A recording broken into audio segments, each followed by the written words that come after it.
अब सबसे पहले है व्हाट इज कंप्यूटर। खोल लीजिए पेन या पेंसिल अपने हाथ में पकड़ लीजिए, क्योंकि साथ के साथ मैं आपको जैसे शांति गैस पेपर होता है ना, आज वैसे ही आपका तैयार करा दूंगा। आपने जो चीज अंडरलाइन करनी है, वैसे पढ़नी तो पूरी बुक ही है, पर जो चीज अंडरलाइन कराएंगे उसको खास फोकस करना है।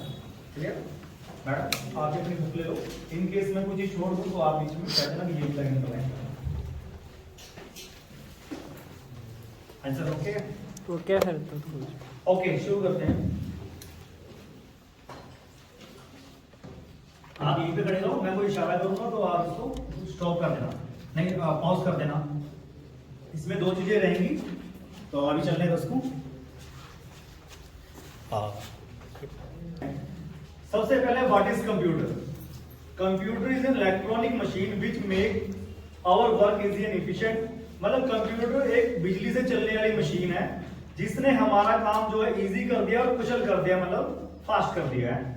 It's accept data and instruction from the user and work on it as per instruction given।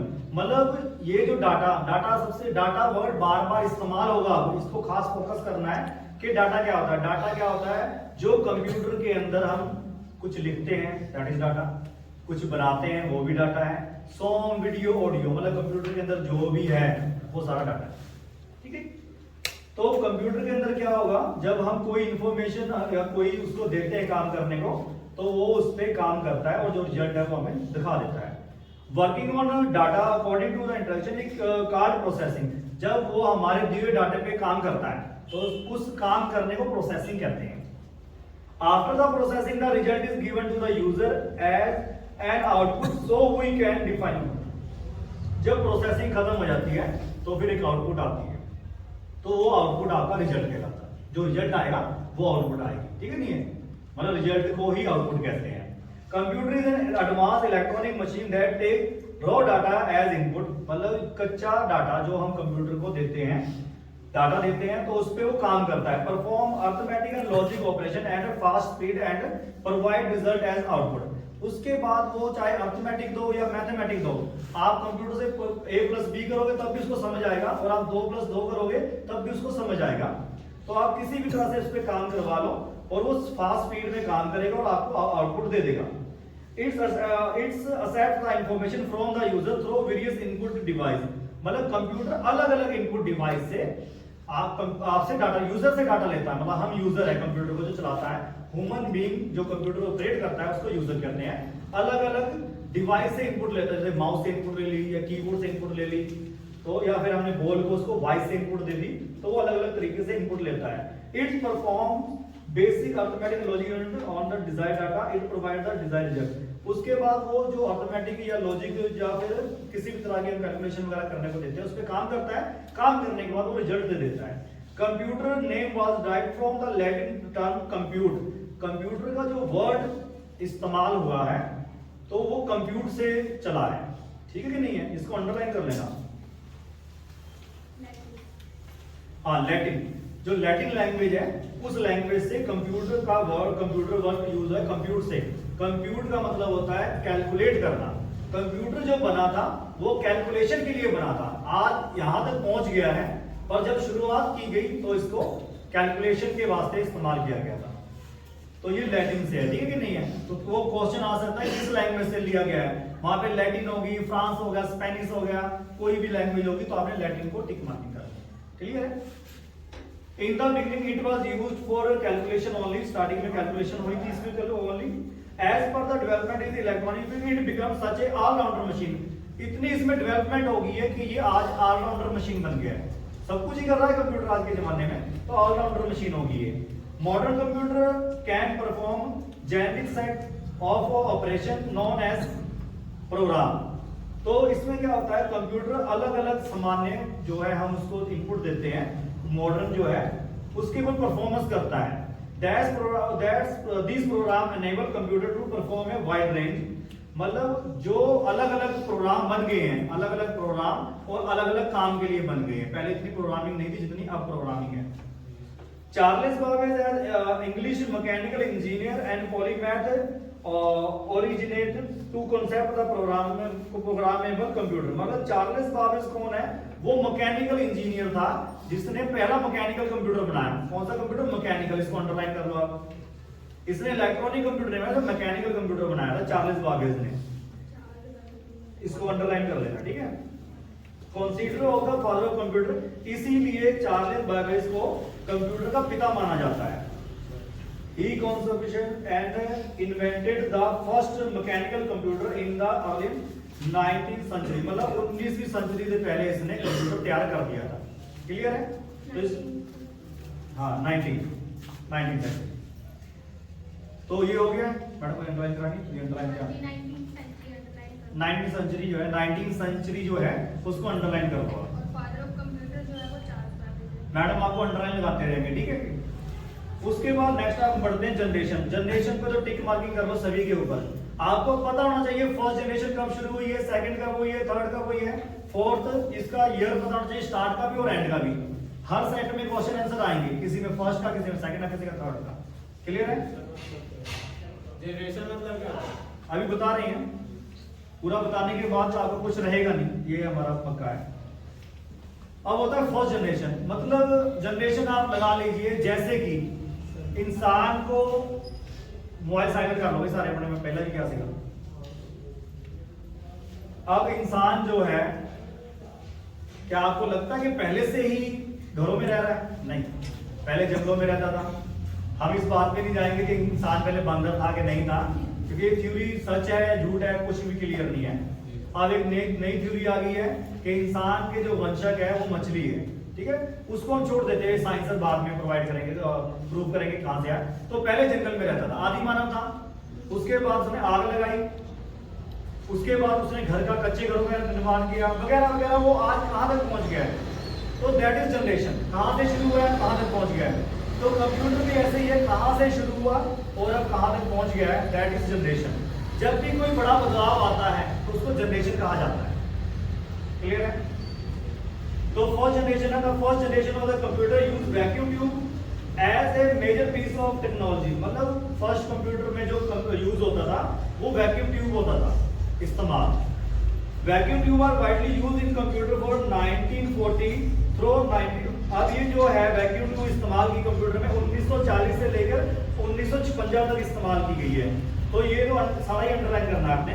Vacuum tube are largely component and result is first generation computer being quite large in size, taking up a lot of space in room. मतलब जो computer था vacuum tube वाला first generation का, उसका size बहुत बड़ा था। Vacuum tube होने की वजह से उसकी स्पीड बड़ी स्लो थी और वो एरिया बहुत घेरता था। इस हाल से भी बड़ा कंप्यूटर होता था, आप अंदाजा लगा लीजिए। तो जब इस इतने बड़े हाल के इतना कंप्यूटर होगा और हाइट भी काफी होगी, तो उसमें कितनी ज्यादा वैक्यूम ट्यूब लगी होंगी। एक अगर इतने कमरे में हम बल्ब तो जानते हो ना, देखा ना आपने गोल गोल से येलो येलो, जब उस बल्ब से इतनी ज्यादा हीट होती है तो आप लगा लो 1500 या 15,000 वैक्यूम ट्यूब जब एक कंप्यूटर में लगाएंगे उससे कितनी ज्यादा हीट होगी। और कभी कोई खराब हो रहा है, कभी कोई खराब हो रहा है। The ENIAC is a great example of the first generation computer. Underline करो इसको, फर्स्ट जनरेशन का कंप्यूटर है ये। It's consist of near 20,000 vacuum tube, 10,000 capacitor and 70,000 register. मतलब जो ये ENIAC फर्स्ट कंप्यूटर था, इसमें 20,000 वैक्यूम ट्यूब इस्तेमाल की गई और 10,000 कैपेसिटर और 70,000 रजिस्टर इस्तेमाल किए गए थे। तो सोचो हीट कितनी रही होगी जब इस पे काम करते। एक बंदे का बस का नहीं था काम करना, काफी बंदे एक टाइम पे काम करते थे, लेबर वर्क बहुत था और हीट बहुत ज्यादा थी और मेंटेनेंस बहुत ज्यादा। कभी ये खराब, 20,000 वैक्यूम ट्यूब लगी है तो कभी कोई खराब तो कभी कोई खराब। इसका जो वेट था 30 टन से भी ज्यादा इसका वेट था।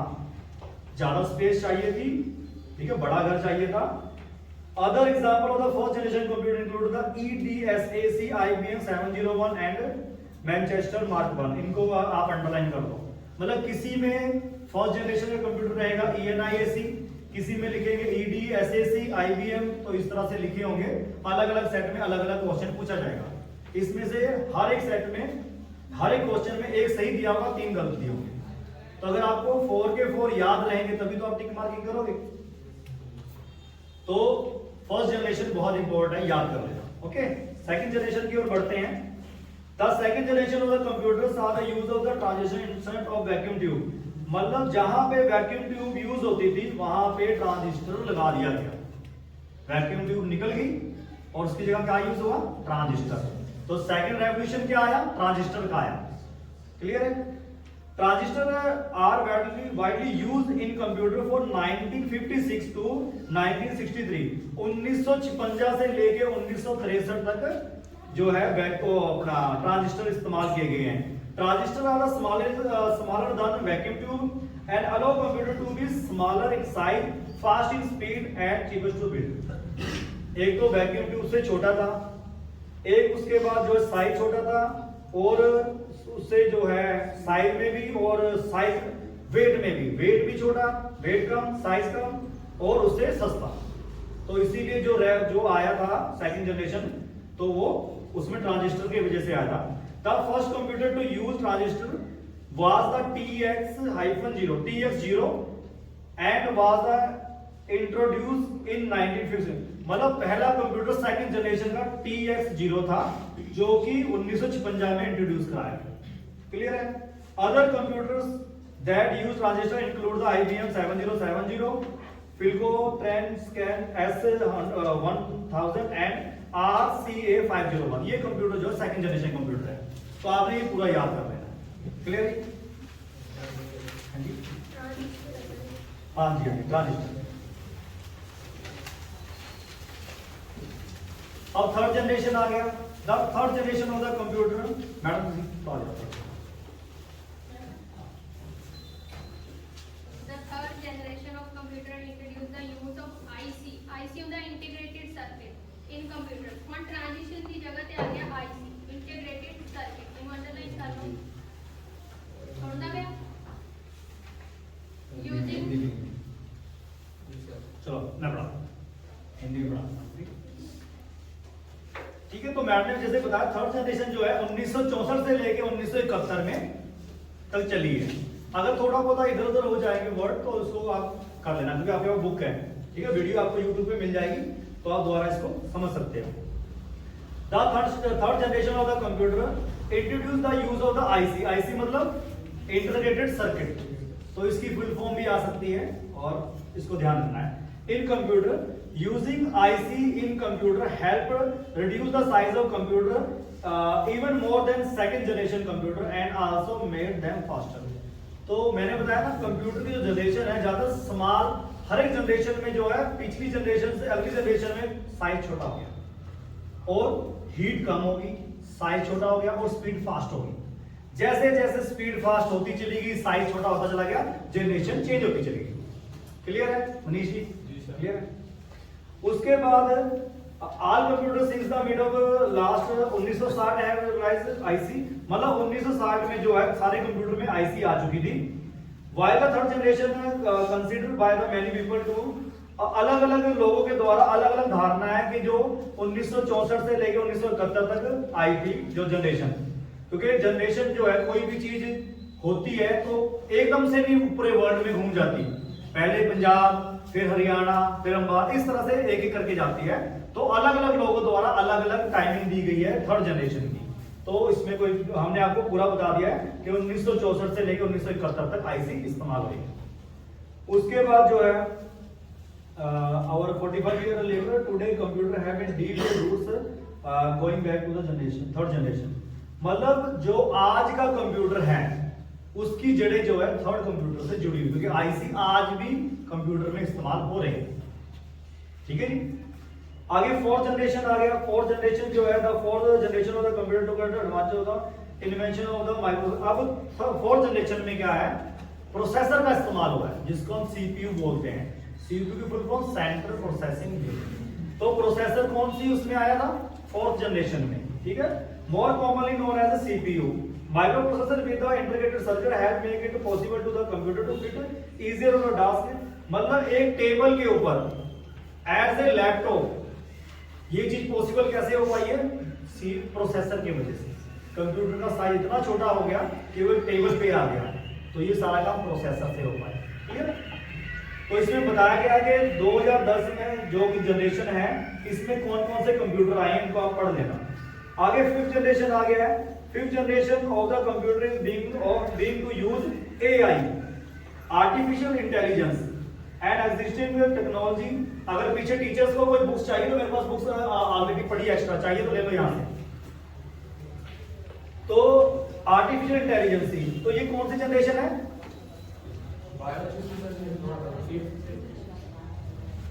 हाँ जी, ये फिफ्थ जनरेशन है। इसमें क्या हो गया तो मेरे, अब आर्टिफिशियल इंटेलिजेंस क्या है, जैसे कि हम पूछते हैं किसी को, आपने गूगल चलाया होगा, हम साउंड से कोई भी चीज ऑपरेट कर सकते हैं। यहां तक कि अब लाइट्स जो है, जो हमारा मोबाइल है, ए टू जेड चीजें साउंड से चलती है। अगर कंप्यूटर को बोले, एप्पल में है हे सीरी और सैमसंग में बिक्सबी है, तो वो सारा मोबाइल जो है आपका वॉइस से कंट्रोल हो जाता है। किसको कॉल करनी है, टेम्परेचर क्या है, ए टू जेड सारा क्लियर है। तो दैट इज आर्टिफिशियल इंटेलिजेंस। तो आर्टिफिशियल इंटेलिजेंस किसमें आई थी? फिफ्थ जनरेशन में, इसका ध्यान रखना है आपने। आगे हो गया, one of the more well known example of AI in computer is IBM Watson which was the feature on the TV show Jeopardy as a contestant। जो एक कंप्यूटर है जिसकी फोटो लगी हुई है, ये IBM वाटसन कंप्यूटर है। मैं आपको बता देता हूं, इस कंप्यूटर, ये सबसे पहला AI कंप्यूटर है। अब इसने एक टीवी शो है जेओपार्डी, अमेरिकन शो था, उसमें इसने बतौर कंटेस्ट हिस्सा लिया था, भाग लिया था उसमें। इसने $1 मिलियन जो है प्राइज मनी जीता था, जो कि क्विज कॉन्टेस्ट था। उन्होंने क्वेश्चन किए, इसने सारे आंसर दिए, तो कंप्यूटर ने $1 लाख जीते। कितनी बड़ी बात है, कंप्यूटर आंसर देता चला गया। अब कंप्यूटर ये डाटा कहां से लेता है? इसकी अपनी नॉलेज नहीं है, कंप्यूटर की कभी भी नॉलेज अपनी नहीं है, सारी नॉलेज हमने डाली है, ये इंटरनेट से लेता है। अब इंटरनेट से कोई क्वेश्चन हमने कंप्यूटर से किया, उसने इंटरनेट से उसके आंसर उठाए। तो आपको क्या लगता है, इंटरनेट के ऊपर एक क्वेश्चन का एक आंसर है? एक क्वेश्चन के कई आंसर हो सकते हैं। तो उसने कैसे जस्टिफाई कर लिया कि इसका आंसर यही ठीक है? क्योंकि जो ये एआई कंप्यूटर है IBM वाटसन, इसने इतना पावरफुल है कि ये जो राइट आंसर होते हैं उनमें से भी सबसे टॉप वाला राइट कौन सा है उसको चेक कर सकता है। ये अपने इसके ऊपर एल्गोरिदम लगाता है, 100 से ज्यादा एल्गोरिदम यूज करके, तो उसके ऊपर निकाल देता है कि ये वाला राइट आंसर है, प्रूफ के साथ शो करता है। क्योंकि गलत और सही में से सही को चुनना आसान है, और सही में से बेस्ट को चुनना सब सही है, तो वो बड़ी बात होती है। तो ये कंप्यूटर जो है एआई पे डिपेंड करता है, जो कि फिफ्थ जनरेशन का कंप्यूटर है। और आगे इन्होंने बताया कि जो चीज आप एआई को आप यूज करते हो, जैसे कि एप्पल का सीरी है आईफोन में, और माइक्रोसॉफ्ट का कोर्टेना है, विंडो 8 है, विंडो 10 है, गूगल है, तो ये सारे जो है एआई पे ही डिपेंड करते हैं। आप बोलो और ये आपका काम करके देंगे। उसके बाद सिक्स जनरेशन है, जो सिक्स जनरेशन जो है वो अब जिस पे काम हो रहा है वो कौन सी जनरेशन है? Six generation. इसको फ्यूचर जनरेशन भी कह सकते हैं। अब वो काम किस चीज पे कर रहे हैं? वो काम इस चीज पे कर रहे हैं कि जो है सबसे क्वांटम जो है, क्वांटम एंड की मतलब छोटी से छोटी इकाई पे काम कर रहे हैं, जिसका जो है जब वो चीज सक्सेस हो जाएगी तो नई जनरेशन बन जाएगी, जो कि सिक्स जनरेशन होगी। अब इस पे काम चल रहा है। आगे आ जाओ जी, मेजर कंपोनेंट ऑफ कंप्यूटर, मतलब कंप्यूटर के मेजर कंपोनेंट कौन कौन से हैं?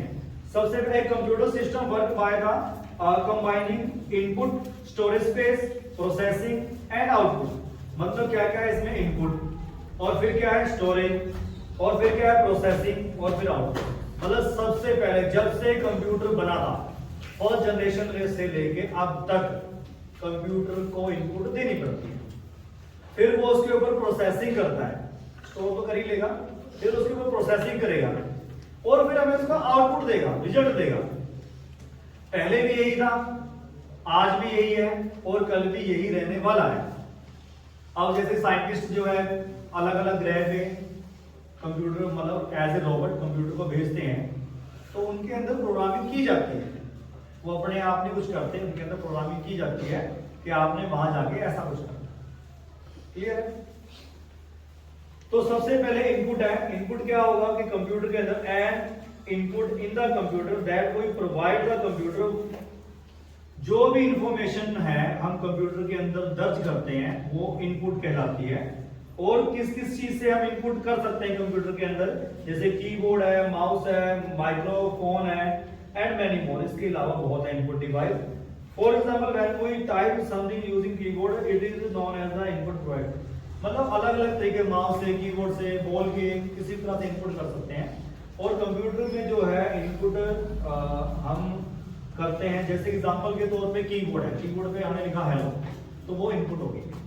ठीक है, कंप्यूटर के अंदर इंफॉर्मेशन भेजना दैट इज इनपुट। आगे आ गया अपना स्टोरेज स्पेस। कंप्यूटर के अंदर जो होता है स्टोरेज होता है, इनपुट के बाद जो होता है डाटा उसको वो स्टोर कर लेता है अपने अंदर, सेव कर लेता है, तो उसको स्टोरेज कहते हैं। It use to type of. Computer की जो मेमोरी होती है दो तरह की होती है, internal memory and external memory. Internal memory is known as RAM which is a volatile in nature, मतलब इट स्टोर डाटा टेम्परेरी। मतलब जो रैम होती है, रैम की फुल फॉर्म होती है रैंडम एक्सेस मेमोरी।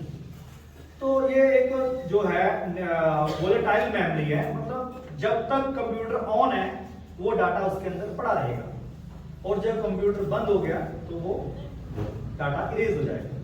मतलब रैम अपने अंदर परमानेंटली स्टोरेज नहीं रखते। ठीक है, रैम होती कैसी है? रैम पहले ना एक गेम चलती थी जिसमें ग्रीन कलर की कैसेट डलती थी। ठीक है, तो वो उस तरह की रैम होती है। When the data is ready to process, it located to RAM and after processing it will move data from the storage. On the other hand, external memory used to store data permanently until you remove or it is got crashed. जब तक आप file को save नहीं करते तो सारा data RAM के अंदर होता है। जब फाइल को सेव कर लेते हैं वो डाटा जो है परमानेंटली मेमोरी के अंदर चला जाता है, जिसमें वो हमेशा सेव रहता है जब तक वो डाटा हम डिलीट नहीं करते हैं। तो रैम क्या है? टेम्परेरी। और हार्ड डिस्क क्या है? परमानेंट। क्लियर? आगे होता है processing. The processing of the input is performed by the CPU which is the central processing unit of the computer. It is also known as the brain of the computer, is responsible for processing the data provided by the user. The speed of the computer brain is faster than the speed of human. मतलब processing क्या होता है? Computer के अंदर जो data डालते हैं उसके बाद उस पे वो काम करता है तो उसको प्रोसेसिंग कहते हैं। प्रोसेसिंग करने का काम किसका है? सीपीयू का। और कंप्यूटर का दिमाग इंसान के दिमाग से 4 गुना ज्यादा फास्टर होता है। कंप्यूटर का जो दिमाग होता है वो एक लिमिट होती है उसकी, पर इंसान के दिमाग की कोई लिमिट नहीं है। कंप्यूटर की एक स्टोरेज की एक क्षमता होती है, पर इंसान के दिमाग की कोई क्षमता नहीं है। कंप्यूटर की या कैमरे की या मोबाइल की दूर तक जूम करने की क्षमता होती है, पर इंसान की कोई क्षमता नहीं, क्योंकि वो बहुत दूर तक देख सकता है, इतना मेगापिक्सल होता है हमारे पास। पर इंसान का दिमाग जो हमने मान लो स्टोरेज है हमारे अंदर, जो हमें बचपन में चीजें याद की थी हमने, वो अब याद नहीं है। मतलब हमारा क्या है, आगे बढ़ते रहते हैं, पीछे रेस होता चला जाता है। कंप्यूटर में ऐसा नहीं है। कंप्यूटर में जो आज आपने सेव कर लिया 10 साल बाद निकालोगे तो वही निकल गया। कंप्यूटर ये नहीं कहेगा 10 साल पहले की बात है मुझे नहीं पता। क्लियर है? तो उसके बाद जो होता है सीपीयू के टाइप बताए गए इन्होंने। सीपीयू के टाइप जो है, सीपीयू में जो होता है सेंट्रल प्रोसेसिंग यूनिट, तो ये कैसे है काम करता है ये आपको बताया गया है। तो सबसे पहले सिंगल सीपीयू, सिंगल कोर। अगर 2 की पावर हो जाए, 2 जोड़ दें तो क्या बन जाएगा? Dual core. और अगर 4 हो जाए तो क्वाड कोर, फिर ऐसे ही हेक्सा, ऑक्टा कोर और डेका कोर। तो इतना सीपीयू है। अगर 2 सीपीयू भी जोड़ के एक सीपीयू बना दें तो वो ड्यूल कोर हो जाता है। तो ऐसे सीपीयू मार्केट में अवेलेबल है जिनकी पावर इतनी है कि अगर 10 सीपीयू मिला दें तो इतने पावरफुल हो जाए। क्लियर है?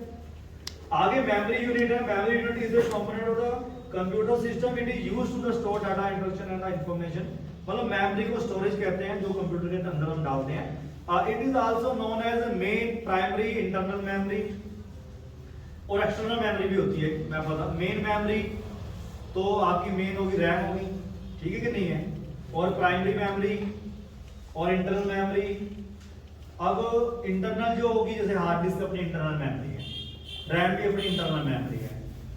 एक्सटर्नल मेमोरी क्या है, जैसे कि हम पेन ड्राइव लगा देते हैं या एक्सटर्नल हार्ड डिस्क लगा देते हैं, तो जिसमें बाहर से बाहर डाटा रख सकते हैं, तो वो एक्सटर्नल कहलाती है। Memory consists of the 4 type of memory chip, RAM, ROM, CMOS and flash. Computer के अंदर जो होता है वो 4 तरह की मेमोरी की चिप लगी होती है, जैसे एक रैम होता है, एक रोम होता है, सीमोस सेल है और फ्लैश मेमोरी है। तो रैम तो मैंने आपको बता दिया है, रोम रीड ओनली मेमोरी, और सीमोस सेल होता है। सीमोस जो होता है सेल होता है, ठीक है कि नहीं है। सेल के अंदर अपनी स्टोरेज होती है, और ऐसे ही फ्लैश जो है चिप होती है, उसके अंदर स्टोरेज होती है। तो ये जो है ये कंप्यूटर की अपनी मेमोरी है, ठीक है कि नहीं है। और ये जो मेमोरी है इसमें या तो ये फिक्स रहेगी, जो इसके अंदर पहले से ही है लिखा हुआ, जैसे कि रोम है रीड ओनली मेमोरी, तो इसके अंदर ऑलरेडी पहले से ही डाटा सेव किया हुआ है, बदल नहीं सकते। और जो रैम है उसके अंदर अगर लिख भी देंगे तो वो इरेजेबल है, वो गायब हो जाएगा। तो पहले से ही ये कंप्यूटर के अंदर फिक्स रहते हैं। आगे कंट्रोल यूनिट है, जैसे कि अब कंप्यूटर की इनपुट है, आउटपुट है, उसका प्रोसेसिंग है, 100 तरह के काम है। अगर एक चौक पे, हाईवे का चौक है और उस पे हम लाइट कंट्रोलर ना लगाएं तो क्या होगा, एक्सीडेंट होगी, कोई गाड़ी इधर से आ रही है, कोई इधर से आ रही है। तो कंप्यूटर सही से काम इसलिए करता है क्योंकि उसके अंदर कंट्रोल यूनिट डाली जाती है, जो कि लाइक ए ट्रैफिक कंट्रोलर की तरह काम करते हैं कि अब इसकी बारी है, अब इसकी बारी है, अब ये होगा, अब ये होगा। क्लियर है। ALU है अर्थमेटिक एंड लॉजिक यूनिट। तो arithmetic and logic unit logic unit is the part of the computer process that carry out the arithmetic and logic operation on the operands in computer instruction word। मतलब computer के अंदर जो है arithmetic and logic. अब arithmetic जो होता है जाओ हाँ, और लॉजिक भी समझो। अर्थमेटिक होता है जैसे 2 + 2 4, ठीक है। लॉजिक होता है जैसे A + B, हमने किया एंड का फॉर्मूला, और का फॉर्मूला आपने किया होगा एक्सेल में, वो होता है लॉजिकल। तो कंप्यूटर को ये भी पता है A + B कैसे करना है, और कंप्यूटर को ये भी पता है कि ट्रू फॉल्स कैसे करना है, कंडीशन कैसे चेक करनी है, ठीक है। और मैथमेटिक 2 + 2, अर्थमेटिक A + B और लॉजिकल ट्रू फॉल्स वगैरह, इसको सारा कुछ पता है। उसके बाद there are 6 type of central processing unit, ये तो मैंने आपको ऊपर बता ही दिया है सारा। तो आगे आ गया output. When we types something using a keyboard, the place where we see the type into the computer monitor screen. मतलब जब हम कंप्यूटर में कोई चीज टाइप करते हैं, अब मान लो एलईडी स्क्रीन है ही नहीं और आप टाइप कर रहे हो, तो आपको नजर आएगा क्या कर रहे हो। तो उसके लिए जो हमें स्क्रीन शो करती है कि क्या चल रहा है काम, उसको आउटपुट डिवाइस कहते हैं। वो आउटपुट डिवाइस हम स्क्रीन से भी ले सकते हैं, प्रिंटर से भी ले सकते हैं, दैट इज आउटपुट डिवाइस, और साउंड स्पीकर से भी ले सकते हैं। A computer screen allows seeing the input we provide to the computer. मतलब और जो स्क्रीन है हमें वो आउटपुट दिखाती है, ये चीज बताई गई है।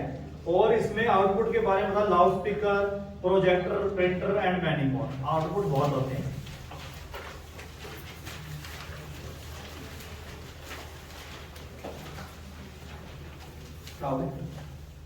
हिंदी में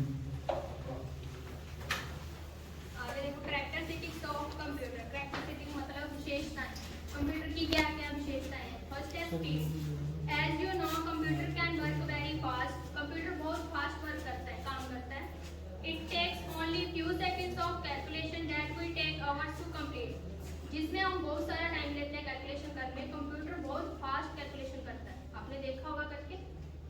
तो you will be surprised to know that computer can perform millions of instruction and even more per second। वो million of instruction पे per second पे काम करता है, एक सेकंड में million instruction पे काम करता है, ठीक है। Accuracy, the degree of accuracy of computer is very high and every calculation। आप इंग्लिश पढ़ो, मैं चलो हाँ भाई स्पीड तो पता लग गया ना आपको, ठीक है आगे बढ़ो। Calculation is performed with the same accuracy। The accuracy level example is 7 determined on the basis of design of computer. The error in computers are due to human and inaccurate data. Accuracy होता है बिल्कुल computer सही रहता है, computer का answer हमेशा सही रहेगा। अगर आपने उससे सही क्वेश्चन किया है तो आंसर भी सही है। मान लो आपने इसको कंप्यूटर 2 + 2 4, तो कंप्यूटर 4 ही कहेगा, 5 नहीं कहेगा। अगर आपने इनपुट गलत कर दी तो आउटपुट भी गलत देगा। कंप्यूटर एक्यूरेट मशीन है, जब तक आप खुद नहीं गलत होते कंप्यूटर गलत नहीं होता। क्लियर? आगे है diligence. A computer is free from tiredness, lack of concentration, fatigue, etc.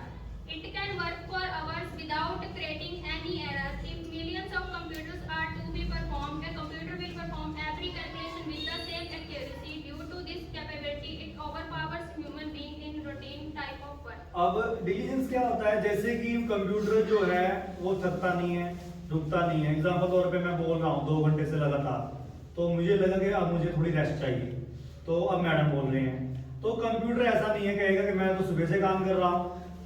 तो कंप्यूटर लगातार चलता रहता है बिना थके, बिना रुके और बिना स्लो हुए।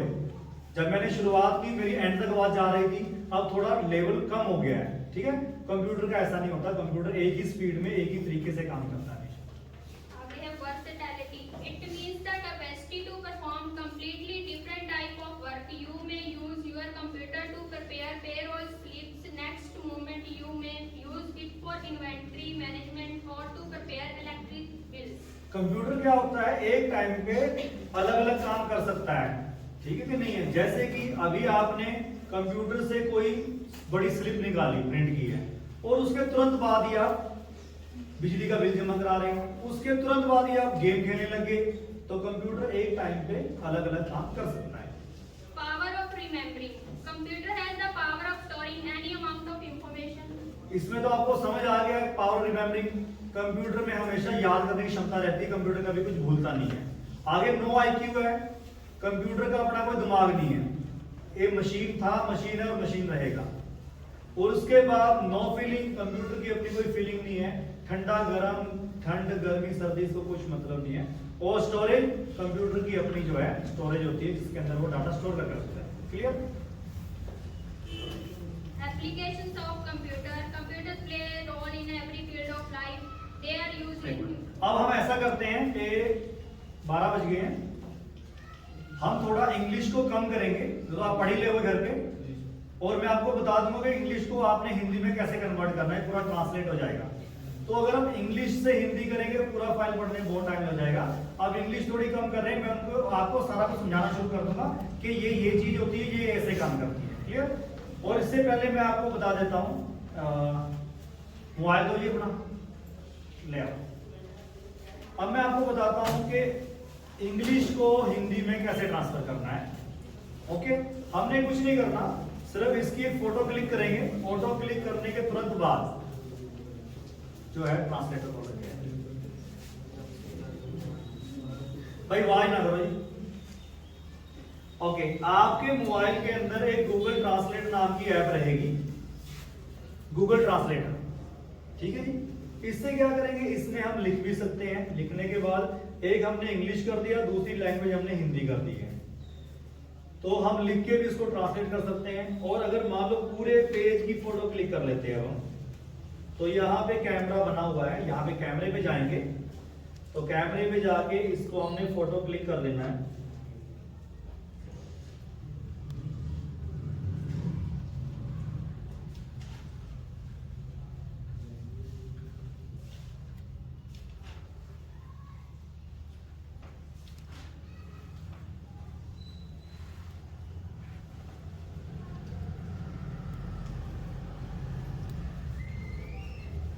ओके, मेरा फोन बोल रहा था। उसके बाद यहाँ पे जो हमने फोटो क्लिक की है, ये सारा का सारा जो है यहाँ से हम सुन सकते हैं।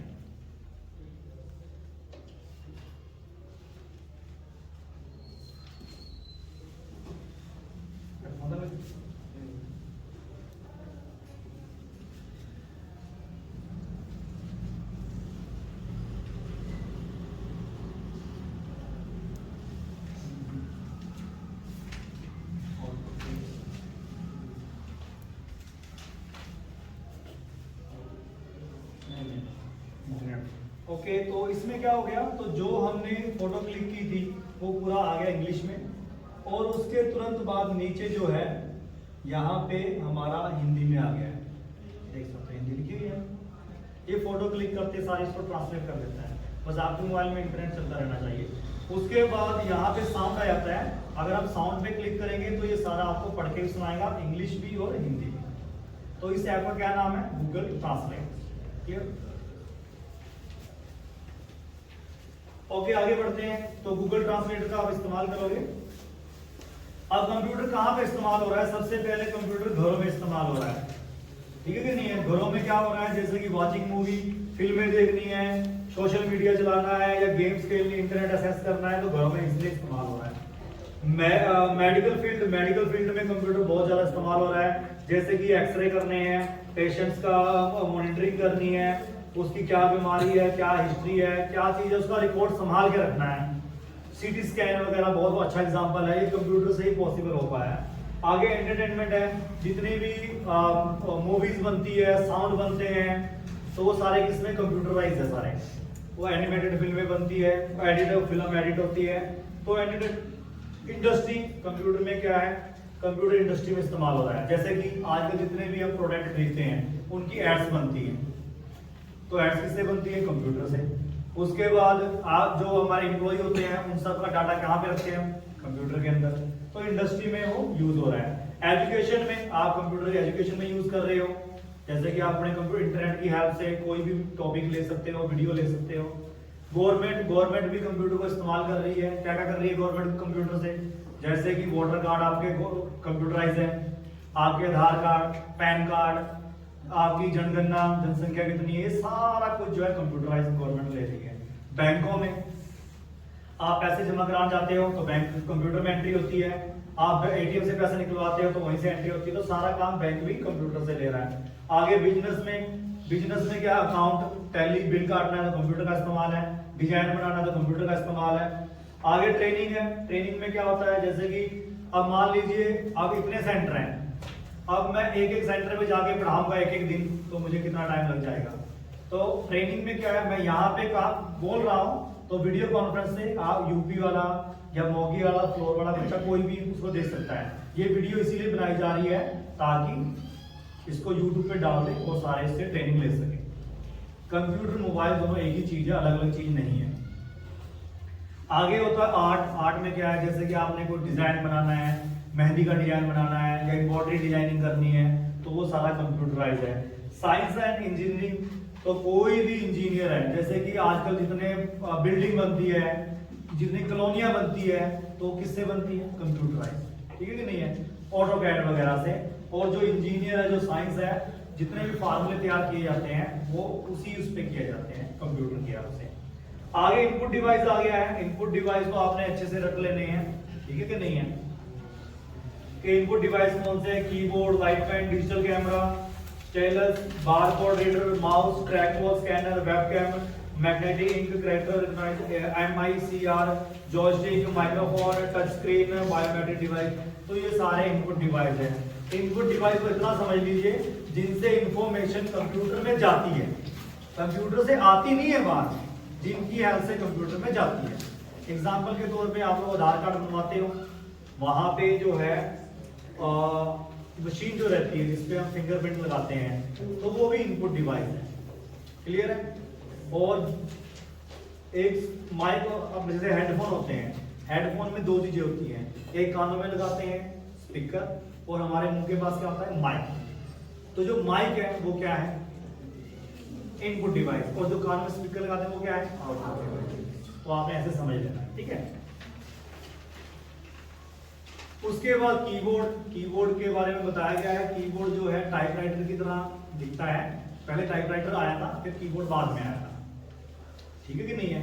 तो इसमें अलग अलग तरह के कीज होते हैं, तो वो आपको हम बता देंगे कौन कौन से कीज होते हैं जब उसको एक्सप्लेन करेंगे। उसके बाद कीबोर्ड वायर वाला भी होता है और विदाउट वायर वाला भी होता है, वायरलेस जिसको बोलते हैं। जो वायरलेस को होता है वो ब्लूटूथ कनेक्टिविटी से जुड़ा होता है। कीबोर्ड के अंदर सेल होते हैं और उसकी जो डिवाइस होता है, जो ब्लूटूथ होता है, कंप्यूटर के पीछे अटैच होता है, तो वो उससे अटैच होता है, ठीक है जी। जैसे कि आप मेरे ये हेडफोन लगाए हुए हैं मैंने, ये मेरे मोबाइल से जुड़े हुए हैं with the help of Bluetooth, ठीक है। उसके बाद माउस होता है, जो माउस है वो आपको पता ही है, माउस भी 2 तरह के होते हैं, एक वायर वाले और एक वायरलेस, और जिसके अंदर लाइट जलती है उसको ऑप्टिकल माउस कहते हैं। अब जो टेक्नोलॉजी चल रही है वो सारी ऑप्टिकल पे चल रही है, वायर वाली और सॉरी लाइटिंग वाली, ठीक है। तो इसमें क्या होता है, एक लेफ्ट क्लिक होता है, एक राइट क्लिक होता है, एक सेंटर क्लिक होता है। जो सेंटर वाला बटन होता है उसको क्या कहते हैं, स्क्रॉल बटन, ठीक है। इससे माउस से क्या होता है, कीबोर्ड से लिखने का काम होता है, और माउस से सिलेक्ट करना है या फिर आपने ड्रैग एंड ड्रॉप करना है, स्क्रॉल करना है, तो ये काम इसका होता है। जॉयस्टिक क्या होता है, गेम खेलने के लिए बना होता है जो, ठीक है कि नहीं है, गेम जो खेलते हैं जॉयस्टिक से खेलते हैं। और लाइट पेन, जैसे कि आपने देखे होंगे सैमसंग नोट्स होते हैं, इसमें लाइट निकलती है, तो सारा काम जो है लाइट से किया जाता है, टच नहीं करते, जो लाइटिंग होती है उससे काम चलता है। उसके बाद ट्रैक बॉल, ट्रैक बॉल किसको कहते हैं, पहले लैपटॉप में क्या होता है, ट्रैक बॉल आती थी, जैसे कि स्क्रॉल बटन होता है ना, घुमाते हैं, तो लैपटॉप के अंदर ट्रैक बॉल होती थी, उसको आप घुमाओ तो कर्सर ऊपर नीचे लेफ्ट राइट मूव होता था, उसको ट्रैक बॉल कहते हैं। आगे माइक्रोफोन है, जिसकी माइक जिसको कहते हैं, वो माइक्रोफोन होता है। डिजिटल कैमरा, अब डिजिटल कैमरा जिससे फोटो खींचते हैं, ठीक है कि नहीं है, और डिजिटल कैमरा इनपुट डिवाइस है, डिजिटल कैमरे में भी अब स्क्रीन आती है, तो वो आउटपुट डिवाइस है, ठीक है, इनपुट आउटपुट दोनों में आ जाती है। स्कैनर क्या होता है, स्कैनर होता है फोटो स्टेट जैसे मशीन होती है, वो स्कैनर पे काम करती है, उसको स्कैनर बोलते हैं, क्लियर है। आगे आ गया टच स्क्रीन, जो हमारे मोबाइल है, टच स्क्रीन तो भली भांति सब जानते ही है टच स्क्रीन किसे कहते हैं। उसके बाद बारकोड रीडर, बारकोड रीडर आप जैसे डिपार्टमेंट स्टोर जाते हैं किसी भी, तो आप प्रोडक्ट जो खरीदते हैं उनके पास स्कैनर पड़ा होता है, फटाफट स्कैन करते रहते हैं, तो बारकोड लाइनिंग वाला होता है, ब्लैक एंड व्हाइट लाइनिंग होती है, व्हाइट तो पेज होता है, ब्लैक जो है, तो ब्लैक एंड व्हाइट में क्या होता है, तो उसके अंदर कंपनी का नेम, प्रोडक्ट की डिटेल और उसका प्राइस वगैरह सारा उस बारकोड के अंदर होता है, वो स्कैन करते हैं, सारा रेट वगैरह आ जाता है। उसके बाद वेबकैम, वेबकैम जिसको कैमरा कहते हैं, और बायोमेट्रिक डिवाइस, बायोमेट्रिक जैसे कि हमारा फेस स्कैन, अब हम मोबाइल में पासवर्ड लगाते हैं, फेस स्कैन करते हैं, ठीक है, और फिंगरप्रिंट लगा देते हैं या हाथ का लगा देते हैं, तो ये जो होता है ये बायोमेट्रिक होते हैं। आगे magnetic ink character recognition, MICR, तो MICR में क्या होता है, जैसे कि सबसे अच्छा एग्जांपल होता है, ये होती है मैग्नेटिक इंक होती है। आपने कभी चेक देखा है, चेक के नीचे चेक नंबर लिखा रहता है, तो वो मैग्नेटिक इंक से लिखा रहता है, तो जब बैंक के आगे चेक इकट्ठे करते हैं तो उसको चेक को अंदर डालते हैं मशीन के, तो ऑटोमेटिकली वो चेक का नंबर उठा लेता है मैग्नेटिक इंक से, तो उसके बाद चेक कहां से आया, कितनी अमाउंट है, वो उसको पता लग जाता है, ठीक है। आगे आ गया व्हाट इज क्लाउडिंग कंप्यूटिंग, तो ये क्वेश्चन आपको वाइवा में पूछा जा सकता है, क्लाउडिंग कंप्यूटिंग किसे कहते हैं, तो ये बहुत इंपॉर्टेंट है। क्लाउडिंग कंप्यूटर कहते हैं कि clouding computer is the deliver of the different service through the internet, मतलब अलग अलग इसमें इंटरनेट हो गया है। क्लाउडिंग कंप्यूटर किससे अटैच है, इंटरनेट से। These resources include tool and application like data storage, server, database, networking and sorter। इसके अंदर क्या होता है कि जो आपका डाटा है वो डाटा जो है इंटरनेट पे सर्वर में से, अब क्लाउड कंप्यूटिंग का मतलब होता है बादलों में कंप्यूटर का डाटा सेव करना, तो ये बादलों में नहीं होता, हम यहाँ पे मतलब एग्जांपल के तौर पे आप कोई चीज फेसबुक पे या इंस्टाग्राम पे लगाते हो, यूके, कनाडा, अमेरिका का बंदा भी उसको देख सकता है, नहीं देख सकता है। अगर आपने वो चीज इंटरनेट पे नहीं डाली, वो चीज आपके मोबाइल में, फिर देख सकता है, नहीं देख सकता। तो क्लाउडिंग कंप्यूटर जो चीजें हम इंटरनेट पे डालते हैं वो वर्ल्ड वाइड हो जाती है, इसको पूरा वर्ल्ड देख सकता है, चीजें वायरल हो जाती हैं, तो उसको क्लाउडिंग कंप्यूटर कहते हैं। क्लाउडिंग का मतलब आसमान में स्टोरेज का बिल्कुल नहीं होता है, क्लाउडिंग का मतलब जो हम डाटा स्टोर करते हैं वो किसी कंट्री के सर्वर में सेव हो जाता है, ठीक है। जैसे हमारे कंप्यूटर में हार्ड डिस्क है, कंप्यूटर में मेमोरी है, तो डाटा स्टोरेज कहां पे होगा, सर्वर में। अलग अलग कंट्री के अलग अलग सर्वर है, फेसबुक मान लो अमेरिका से चल रहा है, तो फेसबुक का सर्वर अमेरिका के अंदर है, तो इस तरह से सर्वर, क्लियर है। उसके बाद जो कंप्यूटर पे हम डालते हैं फेसबुक, इंटरनेट, ईमेल, स्टोरेज जो होती है, जितनी भी डाटा इंटरनेट में पड़ा रहता है, हम मान लीजिए मैंने आपके मोबाइल में अपनी आईडी साइन इन कर दी, तो मेरा डाटा आपके मोबाइल में आ जाएगा सर, तो वो डाटा मेरे मोबाइल में तो नहीं है ना, वो डाटा कहाँ है, सारा क्लाउडिंग कंप्यूटर है, ठीक है। आगे एग्जांपल ऑफ ये जो है example of the clouding computer, Netflix, Siri, Alexa, Google, Gmail, calendar. तो ये जो ऑनलाइन हम डाटा ऑपरेट करते हैं वो सारा क्या है, क्लाउडिंग कंप्यूटर। आगे आउटपुट डिवाइस है। आउटपुट डिवाइस जो होता है, जो हमें दिखाता है आखिरकार काम क्या चल रहा है, उसको क्लाउडिंग कंप्यूटिंग कहते हैं। जैसे कि monitor, printer, headphone, computer speaker, projector. Projector पता है किसको बोलते हैं, छोटा सा होता है जो पूरी स्क्रीन को, दीवार को रिफ्लेक्ट करके वहां पे स्क्रीन बना देता है। जीपीएस, साउंड कार्ड, जीपीएस पता है ना सबको, जिससे हमारी लोकेशन ट्रैक होती है। Sound card, video card, sound card, video card,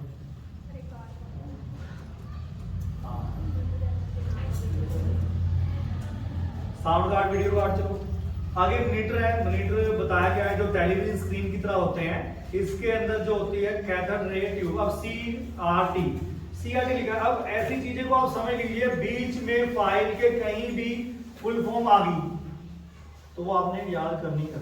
कोई सन आ गया, याद करना ही करना है। कोई टाइप आ गया, याद करना ही करना है। समझ गए?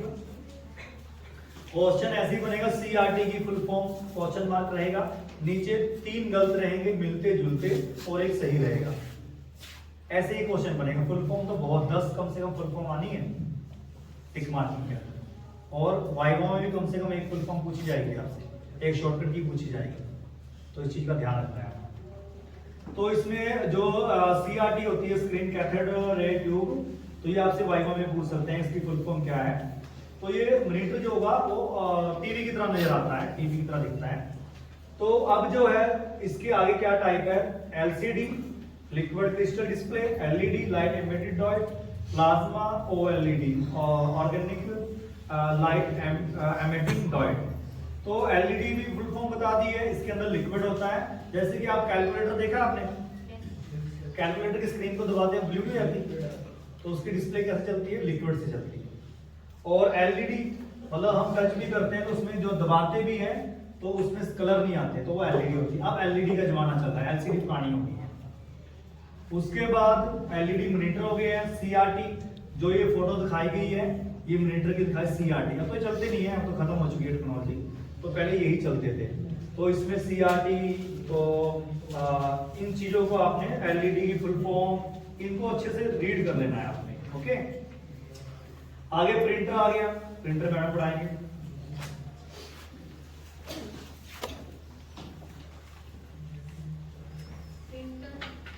प्रिंटर एक आउटपुट डिवाइस है।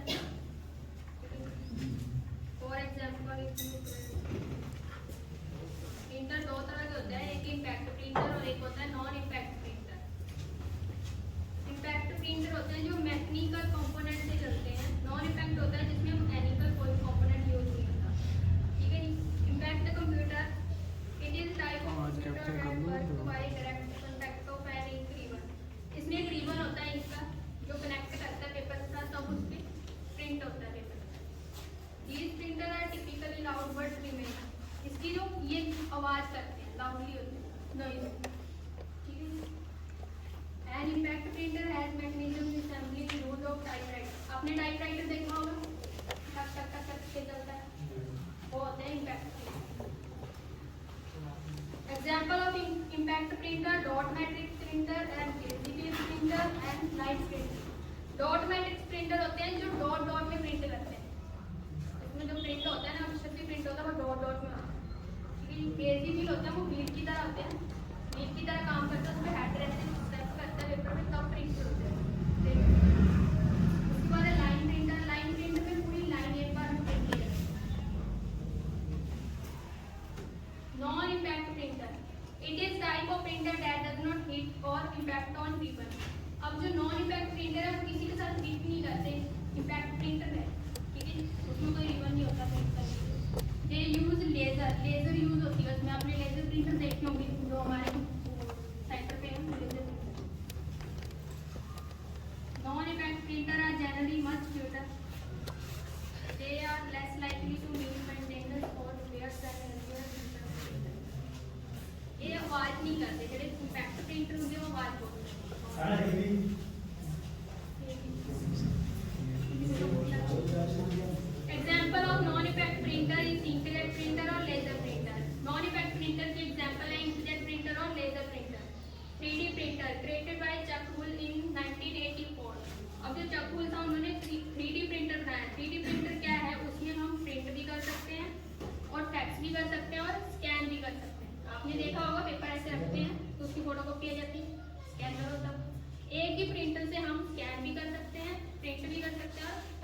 कहते हैं 3D प्रिंटर, ठीक है जी।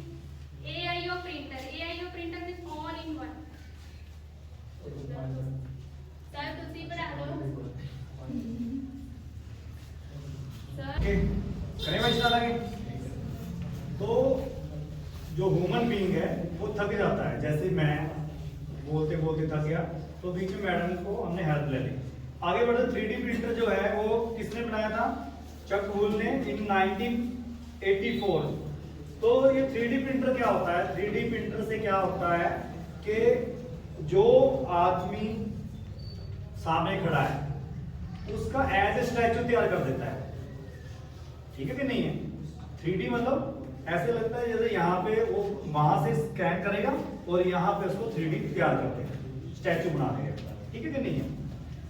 उसके बाद AIO printer, AIO printer show all in one. All in one तो सिंपल सी बात है, हमारा प्रिंटर क्या है उसके अंदर हम इनपुट भी कर सकते हैं, जैसे स्कैनिंग, स्कैन करेंगे फिर उसको रिजल्ट दिखाएगा और उसको आउटपुट दिखा देगा।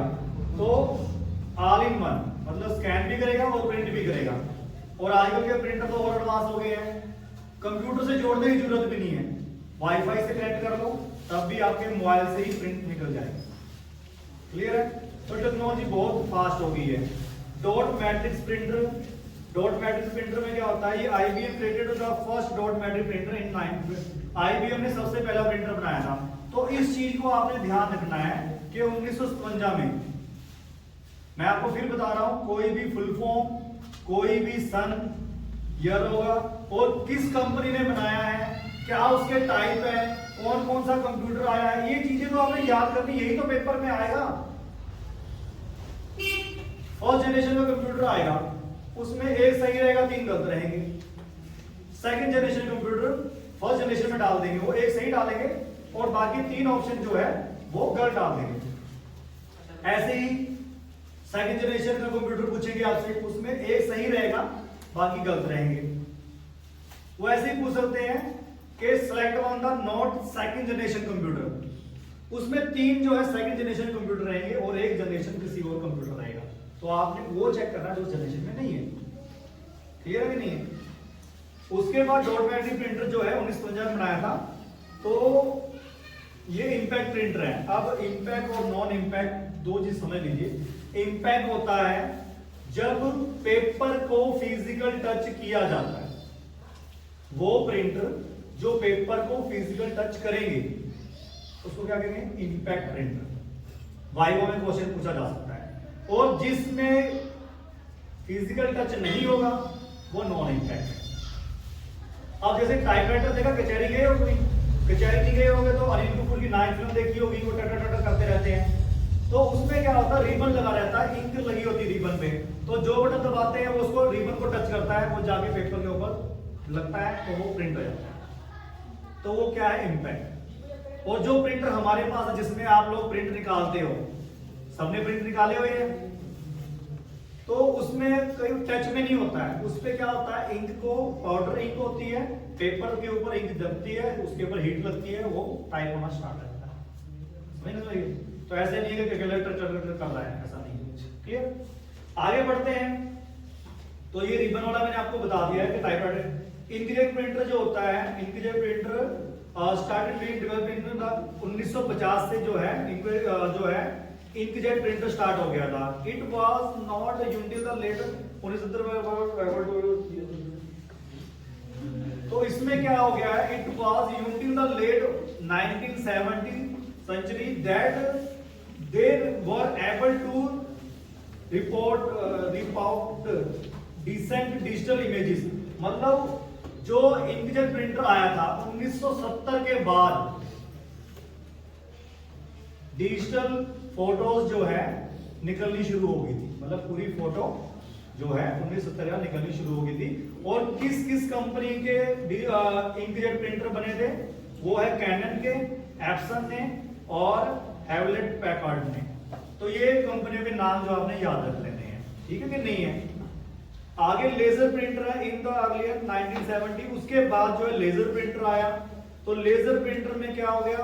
जो कि लेजर से प्रिंट हो रहे हैं, जो जोरेक्स जो फोटो स्टेट होता है, जेरोक्स वगैरह, मॉडिफाई तो एक टाइम पे 70,000 कॉपी भी जो है लेजर प्रिंटर से निकाली जा सकती है। तो ये बता दिए कौन कौन सी कंपनी ने जो है लेजर प्रिंटर बनाया था, HP लेजर प्रिंटर वगैरह और हावलेट ने।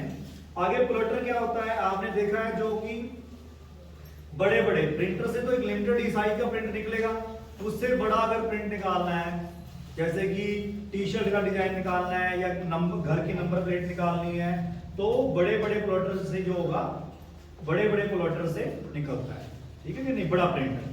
थर्मल प्रिंटर पे क्या होता है कि a thermal impact printer or electron printer is a printer that use heated pen to the burn image into the heat sensitive paper.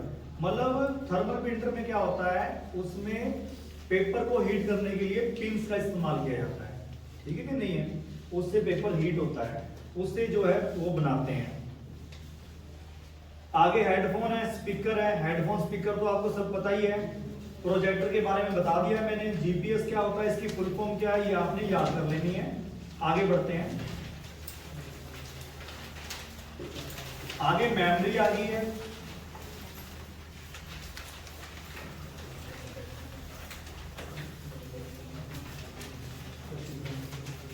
हाँ भाई, मेमोरी देखो, कंप्यूटर की जो स्टोरेज होती है, ठीक है कि नहीं, in computing memory is a device or system that is used to store information for immediate use in a computer or related computer hardware and digital electronic device. मतलब जो हम कंप्यूटर के अंदर डाटा स्टोर करते हैं, information, उसको जो है वो ये इलेक्ट्रॉनिक फॉर्मेट में सेव होता है, ठीक है कि नहीं है। The term memory is after तो जो कंप्यूटर के अंदर दो तरह की स्टोरेज है, एक क्या है प्राइमरी स्टोरेज, जिसको हम क्या कहते हैं मेन मेमोरी, ठीक है जी। The memory of the computer is divide into 3 category. जो कंप्यूटर की मेमोरी है 3 कैटेगरी में डिवाइड हुई है, कैच मेमोरी, प्राइमरी मेमोरी और सेकेंडरी मेमोरी। कैच मेमोरी जो है ये बहुत ही ज्यादा इस्तेमाल होती है कंप्यूटर पे, ये एक्सपेंसिव होती है, महंगी बहुत होती है। Cache memory is a very high speed semiconductor memory which can speed up the CPU. Computer की जो सीपीयू की स्पीड है वो किससे बढ़ती है, कैच मेमोरी से। It act as a buffer between the CPU and the main memory. मतलब ये बीच में सीपीयू और मेन मेमोरी के बीच में बांध का काम करता है। It is used to hold those part of the data and program which are most frequently used by the CPU। मतलब जो डाटा हम कंप्यूटर में स्टोर करते हैं उसकी जो है डाटे को बार बार इस्तेमाल करता है वो CPU कैच मेमोरी होता है। कैच मेमोरी के द्वारा CPU बार बार इस्तेमाल करता है। The parts of data and program the transferred from the disk to cache memory by the operating system from where the CPU can access. उसके बाद जो कि हम पार्ट्स ऑफ डाटा, डाटे का पार्ट्स, प्रोग्राम, उसको ट्रांसफर करता है डिस्क से कैच मेमोरी में, जहां से सीपीयू उसको अच्छे से असेस कर सके। तो ये सारा काम किसका होता है, कैच मेमोरी का।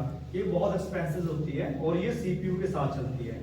कैच मेमोरी के क्या एडवांटेज है, cache memory is faster than main memory.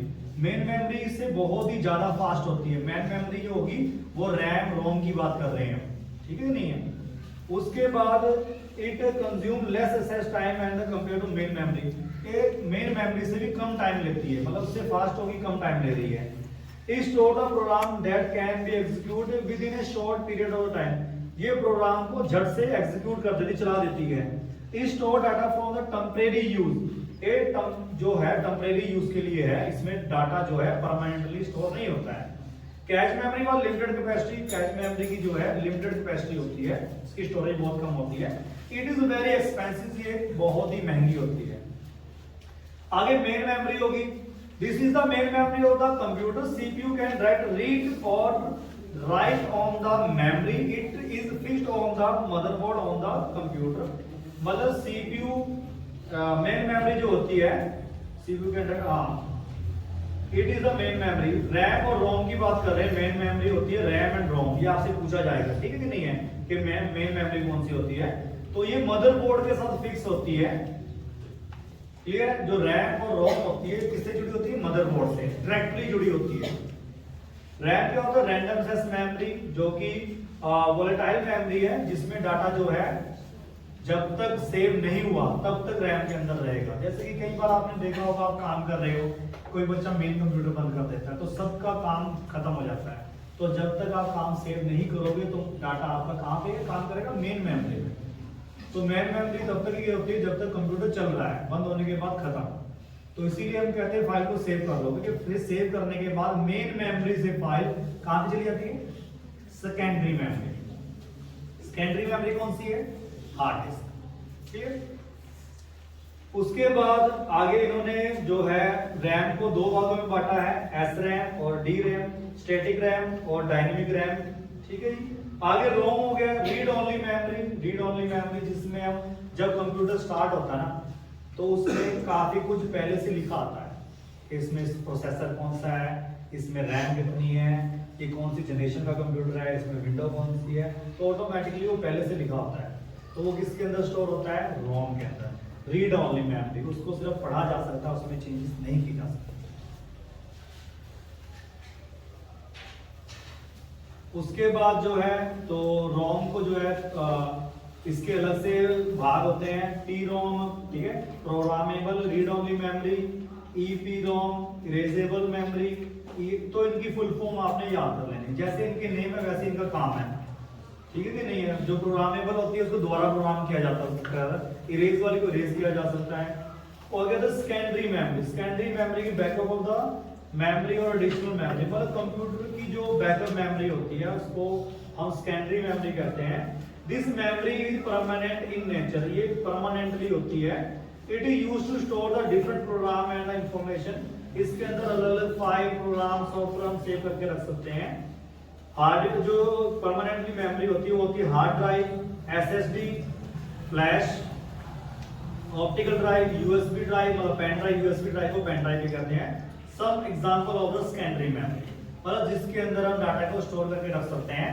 Example के तौर पे हार्ड डिस्क होगी, या आपका मेमोरी कार्ड होगा, आपकी पेन ड्राइव होगी, ये सारा कुछ। Hardware and software, 2 minute break दी। हार्डवेयर एंड सॉफ्टवेयर के बारे में बता रहे हैं। जो है ट्रांसलेट कम करेंगे, उसके बारे में आपको सब समझाऊंगा किसे क्या कहते हैं, क्या होता है। ठीक है, टाइम बहुत लग रहा है। आगे हार्डवेयर एंड सॉफ्टवेयर। हार्डवेयर क्या होता है? जिस सामान को हम छू सकते हैं उसको हार्डवेयर कहते हैं, और जिस सामान को हम छू नहीं सकते उसको सॉफ्टवेयर कहते हैं। एग्जाम्पल के तौर पे कंप्यूटर के अंदर वर्ड है, एक्सेल है, पावर पॉइंट है, उसको छू थोड़ी सकते हैं, तो वो क्या है? सॉफ्टवेयर। और हमारी जो एलईडी स्क्रीन है, माउस है, कीबोर्ड है, सीपीयू, उसको क्या है? हार्डवेयर। और कुछ चीजें के बारे में आपको मैं बता देता हूँ।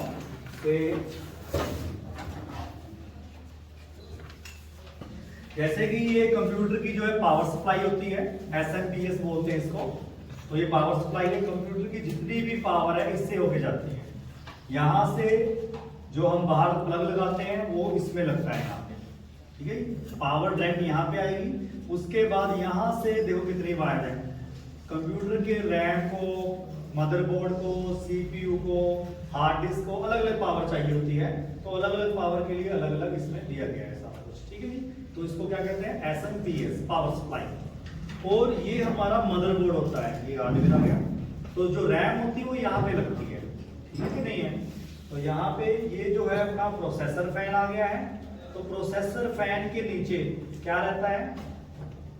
सीपीयू। जो सीपीयू हम कहते हैं वो प्रोसेसर फैन के नीचे लगा होता है।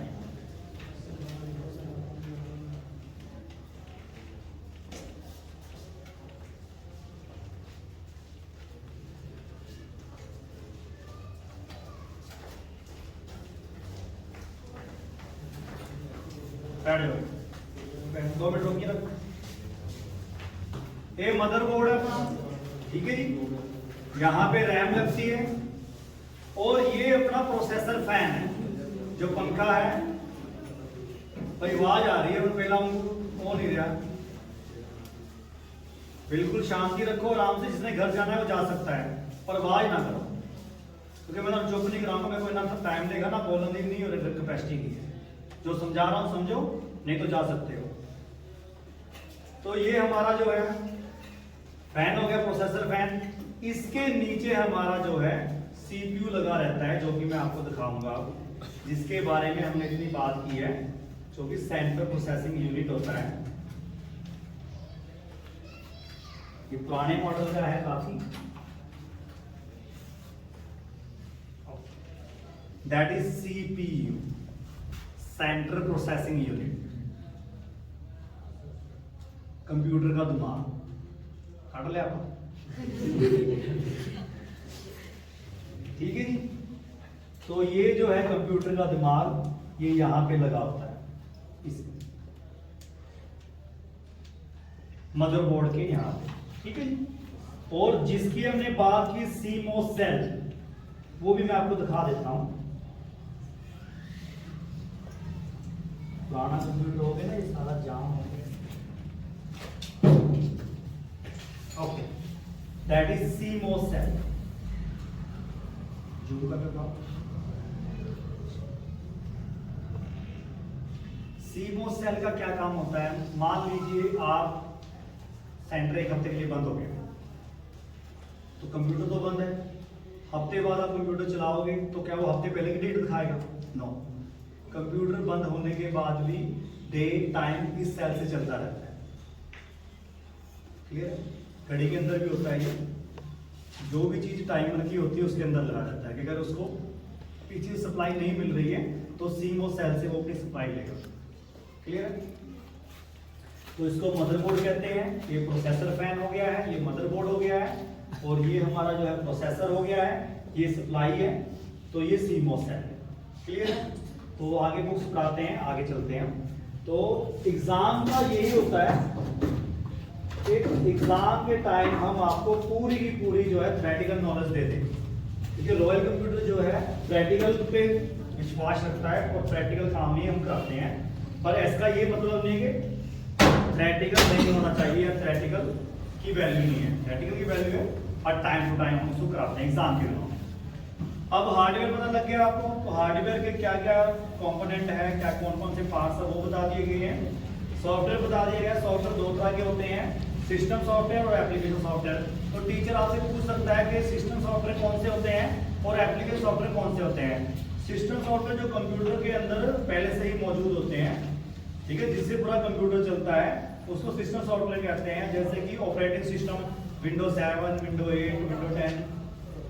और एप्लीकेशन सॉफ्टवेयर जो कि हम अपनी रिक्वायरमेंट के हिसाब से बनाते हैं, जैसे Word, Excel, PowerPoint, Tally, Photoshop वगैरह, ये एप्लीकेशन सॉफ्टवेयर होते हैं। उसके बाद प्रोग्रामेबल सॉफ्टवेयर, जिससे प्रोग्रामिंग की जाती है। आगे का रिलेशनशिप बिटवीन हार्डवेयर सॉफ्टवेयर, दोनों में क्या रिलेशन है हार्डवेयर सॉफ्टवेयर में? हार्डवेयर के बिना सॉफ्टवेयर कोई फायदा नहीं है, सॉफ्टवेयर के बिना हार्डवेयर कोई फायदा। आपके पास मान लो हार्डवेयर है, कंप्यूटर है, पर उसके अंदर ना विंडो है ना प्रोग्राम है, तो क्या फायदा? और आपके पास मान लो सॉफ्टवेयर है, विंडो भी है और वर्ड एक्सेल भी है, पर आपके पास कंप्यूटर नहीं है, तो क्या फायदा? दोनों चीजें होंगी तो कंप्यूटर का फायदा है। ह्यूमनवेयर, कंप्यूटर को जो इस्तेमाल करता है उसको ह्यूमनवेयर कहते हैं, यूजर कहते हैं। ठीक है कि नहीं है? आगे बढ़ते हैं। Data unit. डाटा यूनिट में क्या होता है कि data in the computer memory represent by the 2 digit. Computer का जितना भी डाटा होता है वो 0-1 होता है, मतलब बाइनरी जो होती है 0-1 होती है। कंप्यूटर की जो अपनी लैंग्वेज होती है वो बाइनरी लैंग्वेज होती है। हम जो डाटा कंप्यूटर में डालते हैं वो सारा कन्वर्ट हो जाता है बाइनरी लैंग्वेज में। ठीक है? तो इन्होंने बताया है कि कंप्यूटर में किस तरह से है। एक बिट जो है बाइनरी डिजिट बनाती है, ये जो चार्ट है इसके बारे में बता रहा हूं मैं। एक बिट जो है बाइनरी डिजिट बनाती है, एक बिट जो है एक बाइट बनाती है। 1024 जैसे किलोग्राम है, 1 किलो में 1000 ग्राम होता है, तो कंप्यूटर में जो है 1024 का सिस्टम चलता है। 1024 जो बाइट्स है वो 1 किलोबाइट बनाती है, 1000 जो भी केबी 1 मेगाबाइट बनाती है, 1024 जो एमबी है वो 1 जीबी बनाती है। इसी तरह से आपको पूरी इकाई बता दी गई है। सबसे स्मॉलेस्ट जो है वो बिट है, और सबसे जो आगे टॉप पे है जिसकी ज्यादा होती है वो है जियोबिट बाइट। क्लियर है? तो अब तक की स्टोरेज यहीं तक खत्म हो गई है। तो इसमें सबसे स्मॉलेस्ट और सबसे हाईएस्ट बता दी गई है। तो पेपर में स्मॉलेस्ट भी आएगी और हाईएस्ट भी आएगी, तो आपने ध्यान रखना है कि सबसे छोटी कौन सी है और सबसे बड़ी कौन सी है। आगे टाइप ऑफ कंप्यूटर है, कंप्यूटर के कौन कौन से टाइप होते हैं, जैसे सुपर कंप्यूटर है, वर्क स्टेशन कंप्यूटर है, पर्सनल कंप्यूटर है, एप्पल मैकिंटोश है, और लैपटॉप कंप्यूटर है, टैबलेट एंड स्मार्टफोन है। सुपर कंप्यूटर जो सबसे तेज कंप्यूटर होते हैं, सबसे महंगे कंप्यूटर होते हैं, और मेन फ्रेम कंप्यूटर जो होते हैं वो उससे थोड़े स्लो होते हैं, ठीक है कि नहीं है। सॉरी, मेन फ्रेम कंप्यूटर में सुपर कंप्यूटर इन मैनी, तो मेन फ्रेम कंप्यूटर में जो है उसके बाद वही आते हैं सुपर कंप्यूटर, आगे वर्क स्टेशन आगे, जो कि रेलवे की लाइन बिछी है, ट्रेन का जो सिस्टम होता है उसको वर्क स्टेशन पे इस्तेमाल किया जाता है। तो ये जो कंप्यूटर होते हैं, जैसे बैंकों के कंप्यूटर हो गए या रेलवे के कंप्यूटर हो गए, तो ये वर्क स्टेशन पे काम करते हैं, ये आपस में जुड़े होते हैं। आगे व्हाट इज पोर्ट, पोर्ट किसे कहते हैं, पोर्ट की फोटो लगाई गई है जहां पे हम माउस, कीबोर्ड, एलईडी और भी प्रिंटर, स्कैनर हम कंप्यूटर से अटैच करते हैं, जिस उसमें लगाते हैं तो उसको पोर्ट कहते हैं। क्लियर। मदरबोर्ड मैंने आपको दिखा दिया है, उस बोर्ड को मदरबोर्ड कहते हैं। कौन कौन सी कंपनी मदरबोर्ड बनाती है, Intel, Asus, Biostar, Gigabyte, MIC, Zebronic. लगातार ये क्वेश्चन तो आ ही रहा है मदरबोर्ड वाला, ठीक है कि नहीं है। तो आपको जैसे जैसे आप पढ़ोगे तो आपको पता लग जाएगा कि ये तो आना ही आना है। आगे लैपटॉप क्या होता है, जो लैपटॉप है वो लैप के टॉप पे, मतलब हमारी हाथ पे जो चलाते हैं हम कंप्यूटर, उसको लैपटॉप कहते हैं, हाथ पे रख के, ठीक है कि नहीं है। तो इसमें क्या होता है, ये कंप्यूटर की तरह ही होता है, कंप्यूटर ही है laptop, laptop computer, computer laptop, उसका साइज छोटा है और इजी टू यूज है, कहीं भी उसको इस्तेमाल करके ले जा सकते हैं पैक करके। और इसकी जो स्क्रीन होती है 12 से 16 इंच की स्क्रीन होती है। कंप्यूटर में जो है दो तरह के कंप्यूटर इन्होंने बताए हैं, एक बताया डेस्कटॉप कंप्यूटर, जो हम कंप्यूटर सेंटर में इस्तेमाल करते हैं, घरों में इस्तेमाल करते हैं, वो डेस्कटॉप कंप्यूटर है हमारे, और जो एक लैपटॉप कंप्यूटर होते हैं, ठीक है कि नहीं है। डेस्कटॉप होता है डेस्क, मतलब टेबल के ऊपर जो कंप्यूटर रख के चलाए जाते हैं, उसको डेस्कटॉप कहते हैं।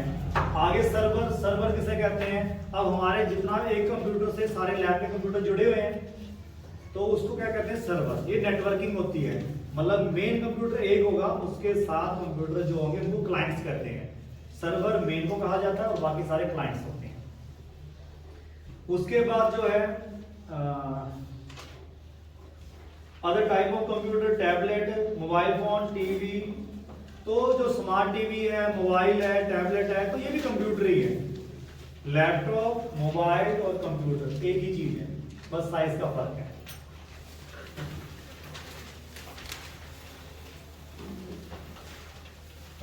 आगे तो पीसीएस आ गया, पीसी जिसको बोलते हैं पर्सनल कंप्यूटर, और मैक आ गया, तो मैकिंटोश कंप्यूटर। पीसी किसने बनाया था, आईबीएम ने पहला पीसी तैयार किया था 1981 में। तो इसमें से दो क्वेश्चन बनेंगे कि पहला कंप्यूटर किसने बनाया था और पहला कंप्यूटर कौन से सन में आया था। दो क्वेश्चन आएंगे, आपने सेम पे टिक लगाना है। और मैक के बारे में भी सेम ऐसे ही आएगा। What is computer, networking. Networking कहते हैं जब कंप्यूटर आपस में जुड़े होते हैं तो उसको नेटवर्किंग कहते हैं। दो या दो से ज्यादा कंप्यूटर आपस में जब जुड़ जाएं तो वो नेटवर्किंग कहलाते हैं। नेटवर्किंग के अलग अलग टाइप होते हैं, जैसे कि लैन, पैन, मैन, वैन, ठीक है कि नहीं है। जब लोकल जुड़े होते हैं तो लैन कहलाते हैं, जो वर्ल्ड में जुड़ जाते हैं वर्ल्ड, तो वो वर्ल्ड वाइड हो जाते हैं, वो इंटरनेट की हेल्प से होते हैं। तो इंटरनेट और इंटरनेट में क्या फर्क होता है, इंटरनेट में जो वर्ल्ड वाइड है, इंटरनेट क्या है, वर्ल्ड वाइड। और इंटरनेट, ये पूछा जाएगा क्वेश्चन वाई वन पूछा जाएगा कि इंटरनेट और इंटरनेट में क्या फर्क है। इंटरनेट लोकल होता है और इंटरनेट क्या होता है, जब कंप्यूटर आपस में जुड़े हैं वो आपस में इंफॉर्मेशन ट्रांसफर कर सकते हैं, पर सिर्फ अपने अंदर तक, ठीक है, बाहर के कंप्यूटर से नहीं जुड़ा है। तो जब कंप्यूटर लोकल जुड़े हो तो इंटरनेट, जब कंप्यूटर इंटरनेट की हेल्प से पूरे वर्ल्ड से जुड़ जाए तो इंटरनेट। क्लियर है।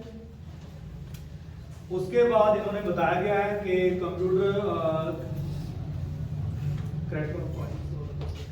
तो आगे अगर हमने नेटवर्किंग करनी है तो हमारे पास क्या क्या होना चाहिए। तो नेटवर्किंग केबल, एक केबल होनी चाहिए जिसको नेटवर्किंग केबल कहा जाता है। डिस्ट्रीब्यूटर होना चाहिए जो जिसमें स्विच लगते हैं। रूटर होना चाहिए, ठीक है कि नहीं है, रूटर जैसे वाईफाई का रूटर है जिसमें इंटरनेट चल रहा है। उसके बाद इंटरनल नेटवर्क कार्ड, कंप्यूटर के अंदर एक नेटवर्क कार्ड होना चाहिए जिससे सारी कंप्यूटर की सप्लाई होनी है। पहला कंप्यूटर जो है मतलब यहाँ पे केबल लेंगे, नेटवर्किंग केबल, उसको फर्स्ट कंप्यूटर से जोड़ेंगे। किससे जोड़ेंगे? इंटरनल नेटवर्किंग कार्ड से। फिर वो कंप्यूटर किससे जाएगा? रूटर में लगेगा। अब उस रूटर में और भी पॉइंट होंगे, जैसे 16 पोर्ट रूटर है, तो एक तो लग गया मेन कंप्यूटर का, उस रूटर में पॉइंट जुड़ गया किसकी हेल्प से? केबल की हेल्प से। आगे 15 जो है खाली है, तो 15 पे अलग अलग कंप्यूटर जुड़ जाएंगे। ठीक है कि नहीं है? केबल को बनाना पड़ता है। और एक्सटर्नल नेटवर्क कार्ड, चाहे इंटरनल लगा लो चाहे एक्सटर्नल लगा लो। आगे आ जाओ, व्हाट इज पासवर्ड। अब ये चीज बहुत आपको समझनी चाहिए कि पासवर्ड किसे कहते हैं, पासवर्ड क्यों जरूरी है। पासवर्ड जो होता है, हमारा जो डाटा है उसमें प्रोटेक्शन लग जाती है। ठीक है जी, डाटे में प्रोटेक्शन लग जाती है। कई बच्चों का एक क्वेश्चन रहता है, सर मैंने कल ये पासवर्ड लगाया था, आज मेरी फाइल ओपन नहीं हो रही है। तो ये सबसे गलत बात होती है, आप ऐसी बात नहीं किया करो तो ज्यादा अच्छा है, क्योंकि कंप्यूटर में जो आप पासवर्ड लगाते हो वो कंप्यूटर के अंदर कहीं ना कहीं जाके सेव हो जाता है। अब जिस जो लॉक लगा दिया है वो उसी की से खुलेगा जो उसकी की होगी। अब दूसरी की उसके अंदर लॉक के अंदर लगाएंगे तो चलेगी? नहीं चलेगी ना। तो पासवर्ड जो होता है केस सेंसिटिव होता है, छोटे बड़े अक्षर का ध्यान रखना पड़ता है। अगर आपने उसको कैपिटल लेटर में रॉयल लिख के पासवर्ड लगा दिया, कल आप ये भूल गए कि कैपिटल का स्मॉल था, आप स्मॉल में ट्राई कर रहे हो, लिखा रॉयल ही रहे हो पर स्मॉल में लिख रहे हो, तो वो नहीं ओपन होने वाला है। तो जो बड़े छोटे और सिंबल न्यूमेरिकल आप पासवर्ड लगाते हो तो आपको उसी फॉर्मेट में खोलना पड़ेगा, अदरवाइज आप नहीं खोल सकते। और फाइल पे पासवर्ड लगाने का फायदा यही होता है कि फाइल का लॉक जो है लॉक हो जाए, हमारी फाइल कोई और ना खोल सके। अब मेरा मोबाइल है, ज्यादातर 99% लोग अपने मोबाइल पे पासवर्ड लगा कर रखते हैं। तो पासवर्ड मान लो हम भूल गए तो क्या होता है, डाटा इरेज हो जाता है सारा। तो डाटा इरेज का मतलब यही होता है कि आपका जो प्राइवेट डाटा था वो बच गया। अपनी इंफॉर्मेशन प्राइवेट कोई भी कुछ भी हो सकता है, फैमिली फोटो हो सकती है, कुछ भी हो सकता है, तो हमारा डाटा जो है वो इरेज हो जाता है पर लोगों के हाथ नहीं आता है। तो ये फाइल प्रोटेक्शन होती है। इसमें हमारी ही कोई गलती रही होगी जिससे हम पासवर्ड लगा के भूल गए होंगे, आप कंप्यूटर को ब्लेम नहीं कर सकते।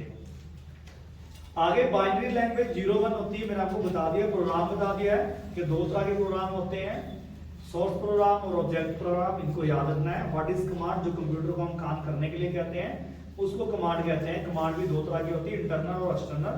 What is bit, bit is the shortest unit of the measurement of the size of file. सबसे छोटी इकाई बता दी ना मैंने आपको, और बड़ी इकाई भी बता दी, याद रखना है आपने। स्टोरेज यूनिट की बात हम कर चुके हैं। रिमूवेबल मीडिया डिवाइस, मतलब जो डिवाइस कंप्यूटर से रिमूव हो सकती है और कंप्यूटर फिर भी चलता रहे, इसको रिमूवेबल ड्राइव कहते हैं। ये वाइवा में पूछा जा सकता है। इनपुट आउटपुट तो सारे ही याद करके जाएंगे, पर वो पूछेंगे कि आपसे रिमूवेबल, कंप्यूटर से रिमूव किस किस चीज को किया जा सकता है, दो डिवाइस बताओ। तो सीडी को निकाल लो, डीवीडी को निकाल लो, डीवीडी राइटर जिसमें डीवीडी चलती है उसको पूरे को पूरे राइटर को ही निकाल लो, फ्लॉपी डिस्क को लगा लो या निकाल लो, पेन ड्राइव को लगा लो या निकाल लो, तो इससे कंप्यूटर चलता ही रहेगा, वो रुकेगा नहीं। चाहे ये लगे रहे तब भी चलेगा और हम निकाल ले तब भी कंप्यूटर चलेगा। ठीक है, कौन कौन सी चीजें होती हैं? CD, DVD writer, CD DVD writer, pen drive और फ्लॉपी डिस्क। तो ये चीजें लगा और हटाओ, कंप्यूटर चलता है। और अगर हम हार्ड डिस्क निकाल लें कंप्यूटर बंद हो जाएगा, हम रैम निकाल लें कंप्यूटर बंद हो जाएगा, हम सीमोस सेल निकाल लें कंप्यूटर बंद हो जाएगा। तो ये रिमूवेबल नहीं है। जो रिमूवेबल है उनसे कंप्यूटर चलता रहता है निकालने के बाद। इनपुट भी आ गया, आउटपुट भी आ गया, मेमोरी आ गया, स्टोरेज आ गया। डिफरेंस बिटवीन मेमोरी और स्टोरेज, मेमोरी भी पढ़ा चुके हैं, स्टोरेज पढ़ा चुके हैं, तो ये आप पढ़ोगे तो आपको पता लग जाएगा। उसके बाद SMPS switched mode power supply, power supply मैंने आपको दिखाई थी अभी। हार्ड डिस्क आ गया, ये शॉर्ट नोट है। हार्ड डिस्क हो गया HDD, हार्ड डिस्क के टाइप आ गए SATA, इंटरनल हार्ड डिस्क और एक्सटर्नल हार्ड डिस्क। तो ये चीजें आनी है पेपर में, जो अब पढ़ रहे हैं हम, पेपर यहीं से बनेगा कि type of hard disk, here is a note है हार्ड डिस्क टाइप, 3 सही होंगे, एक गलत होगा, ठीक है नहीं है, तो ऐसा भी होगा। यूनिवर्सल सीरियल बस USB को कहते हैं, फुल फॉर्म पूछ सकते हैं आपसे।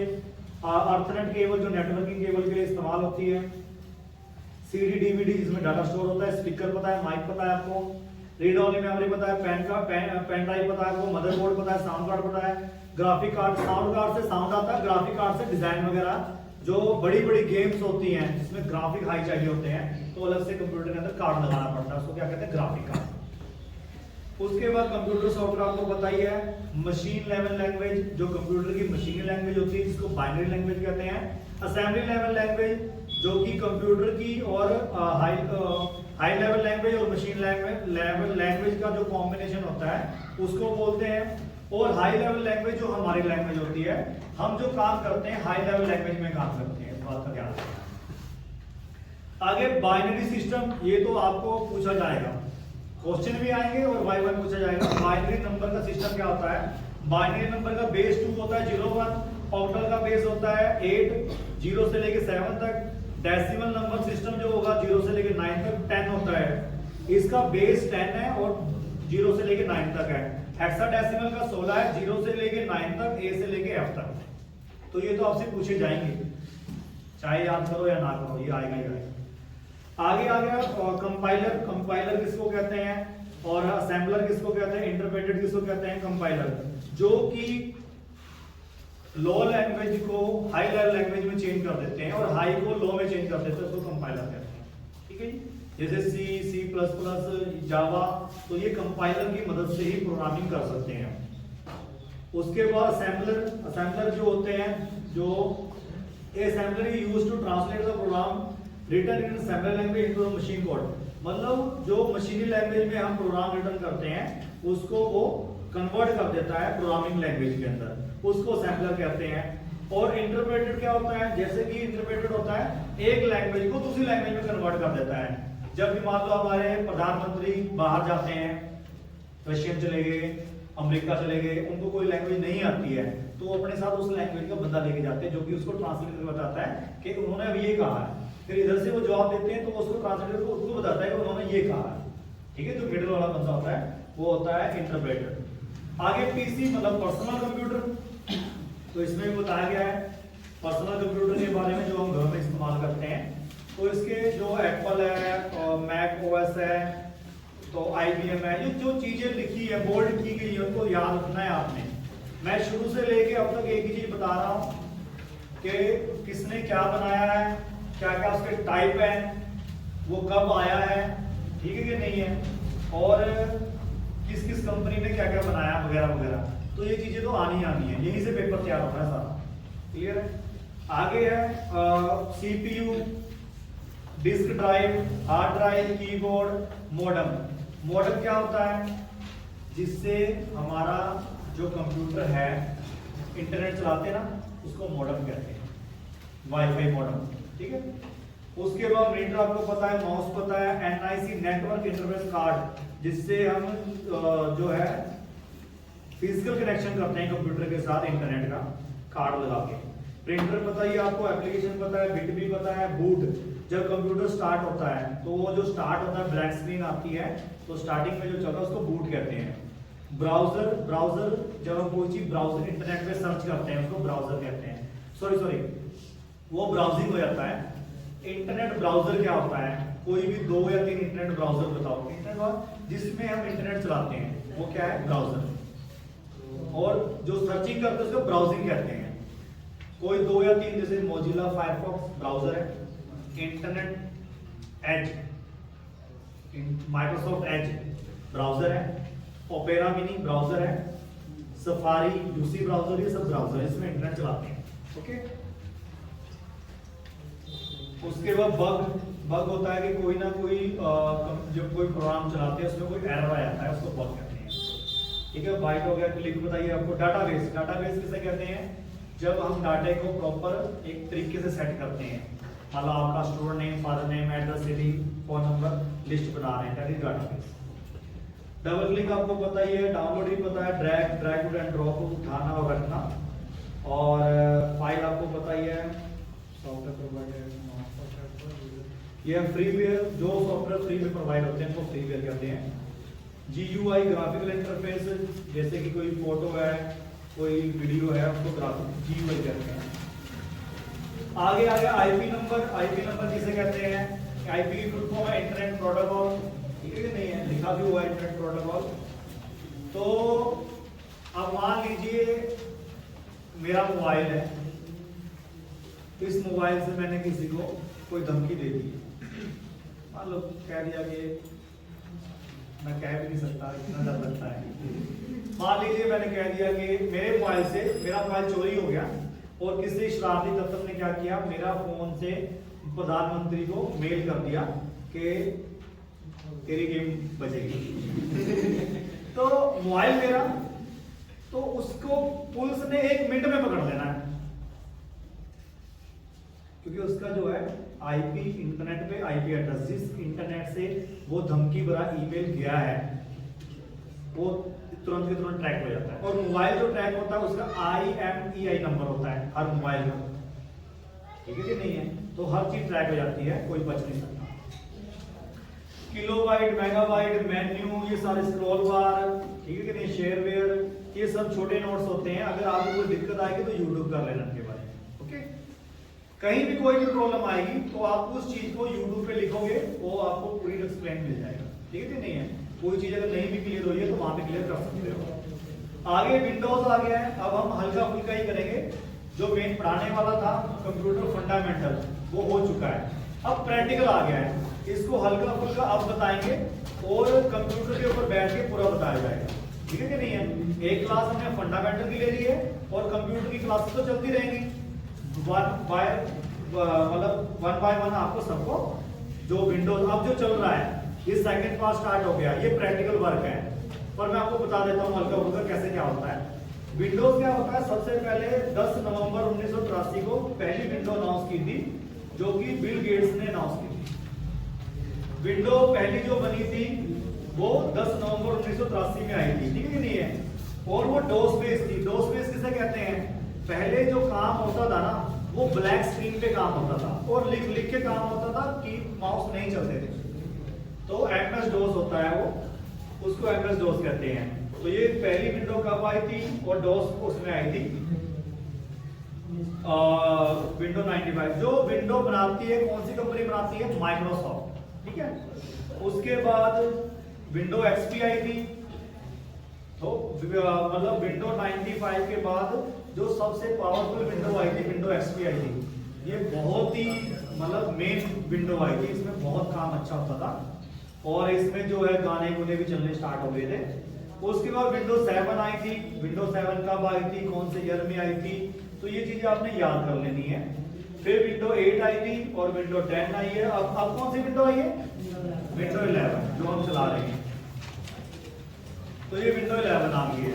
तो विंडो XP में क्या था, विंडो 10 में क्या था, विंडो 8 में क्या था, विंडो 11 में क्या था, ये लिखी हुई आप पढ़ लेना, ठीक है। उसके बाद व्हाट इज वायरस। वायरस और एक चीज और ध्यान रखो, आपको एक पेज हमने इंस्टाग्राम पे फॉलो करवाया था RCCI वर्ल्ड का, बकायदा उसके ऊपर वायरस के name, input device, output device post किए जा रहे हैं। तो जो इंस्टाग्राम नहीं भी चलाते उनको पता होना चाहिए कि हमने उस पेज को फॉलो करके उसकी हर कोई क्वेश्चन ऐसा आएगा जो बुक में नहीं होगा, जनरल नॉलेज का है कोई भी, पर वो इंस्टाग्राम पे रहेगा तो भी वो मान्य है। बुक में नहीं है पर इंस्टाग्राम पे डाला है, सबके लिए डाला, सबको बताया गया है। तो आपने इंस्टाग्राम का पेज जो है फॉलो करना है, उसको बकायदा चेक भी करते रहना है, क्लियर है। उसके बाद वायरस, जो वायरस क्या होता है? जो काम, उसके अलावा जो वायरस है जो काम ना करने दे, जैसे इंसान के अंदर जब इंसान को बुखार होता है, बीमार रहता है, खांसी आता है, तो वायरस अटैक करते हैं उनके ऊपर, ठीक है। तो कंप्यूटर के वायरस हो जाते हैं। कंप्यूटर में वायरस जो है बनाए जाते हैं, वायरस बना के उनको कंप्यूटर में अपलोड किए जाते हैं ताकि अलग अलग वायरस जो है कंप्यूटर का डाटा बिल्कुल ब्लॉक कर दे। अब जो वायरस बनाते हैं वो वायरस को जैसे कि उसको एंटीवायरस से बनाते हैं उसका। अब मान लीजिए अभी मैंने कहा एम्स के जो कंप्यूटर है, हमारा जो सबसे बड़ा हॉस्पिटल है दिल्ली में एम्स, उसके कंप्यूटर की जो इंफॉर्मेशन है वो हैकरों ने वायरस डाल के ब्लॉक कर दी है। तो वो 300 करोड़ रुपए मांग रहे हैं उसको अनब्लॉक करने के, समझ रहे हो ना? उसमें पहले वायरस डाला और उसको वायरस को निकालने का पैसा मांगते हैं। तो वायरस के जो नाम है वो इंस्टाग्राम के पेज पे सारे डले हुए हैं, तो वो भी क्वेश्चन आ सकता है। तो ये उसके बारे में बताया गया है कि वायरस कौन कौन से होते हैं, क्या काम करते हैं। आ गया है माइक्रोसॉफ्ट वर्ड। माइक्रोसॉफ्ट वर्ड आपने सीखा है, बेसिक किया हुआ है सबने, वर्ड, एक्सेल, पावरपॉइंट। इसमें बताया गया है कि वर्ड कब आया था। भाई चुप कर दो यार, बस रह गया थोड़ा काम, 10 मिनट और फिर खत्म करते हैं। उसके बाद वर्ड, माइक्रोसॉफ्ट वर्ड, वर्ड को वर्ड भी कहते हैं, विन वर्ड भी कहते हैं, माइक्रोसॉफ्ट वर्ड भी कहते हैं।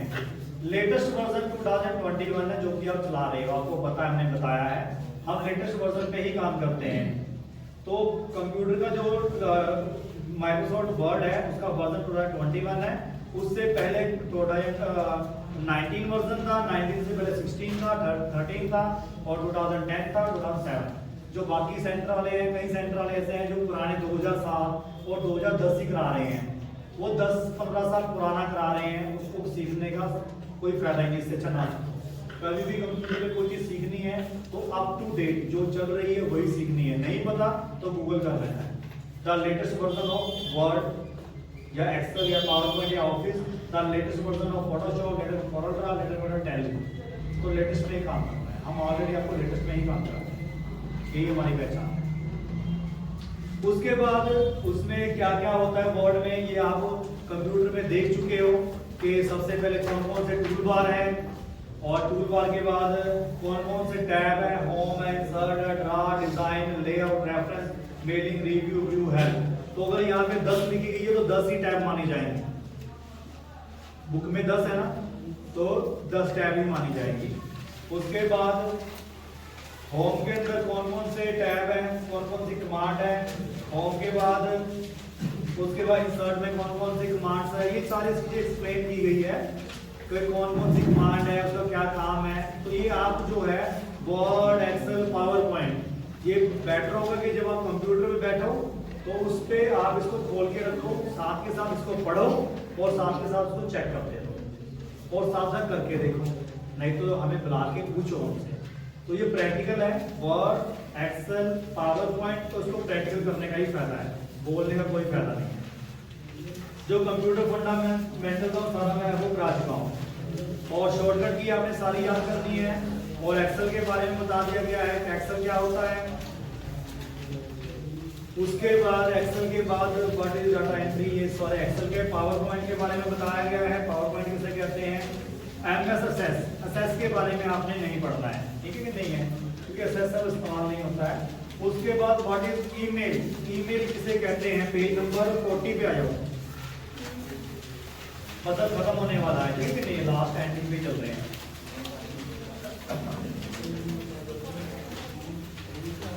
उसके बाद व्हाट इज ईमेल, ईमेल जो होता है इलेक्ट्रॉनिक मेल होता है। कंप्यूटर से एक डाटा एक जगह से डाटा दूसरी जगह पे भेजा जाता है, उसको इलेक्ट्रॉनिक मेल कहते हैं, ठीक है नहीं है। उससे फोटो, वीडियो, वॉलपेपर, गेम, कुछ भी हम यहाँ से वहां भेज सकते हैं। अब ईमेल थोड़ा कम हो गया, पर चलते हैं ईमेल, ऐसा नहीं कि खत्म हो गए हैं। ईमेल की जगह व्हाट्सएप ने ले ली है, व्हाट्सएप चल रहा है, क्योंकि वो चीजें जो हम ईमेल से पहले करते थे अब हम व्हाट्सएप से कोई भी चीज भेज सकते हैं।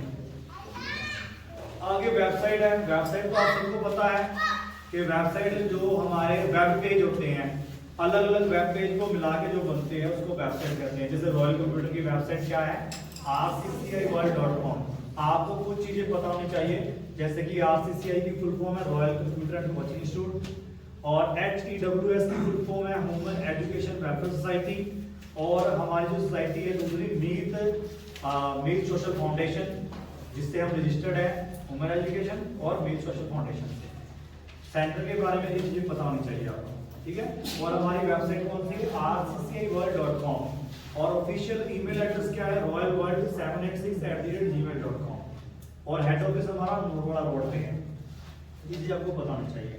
तो पहली वेबसाइट सर्न थी जो कि बर्नली ने बनाई थी, तो 6 अगस्त 1991 में बनाई थी। उसके बाद वेबसाइट और वेब पेज में क्या फर्क होता है, वेब पेज सिंगल पेज होता है और वेबसाइट 2 या 2 से ज्यादा पेजेस को मिला के जो बनती है उसको वेबसाइट कहते हैं।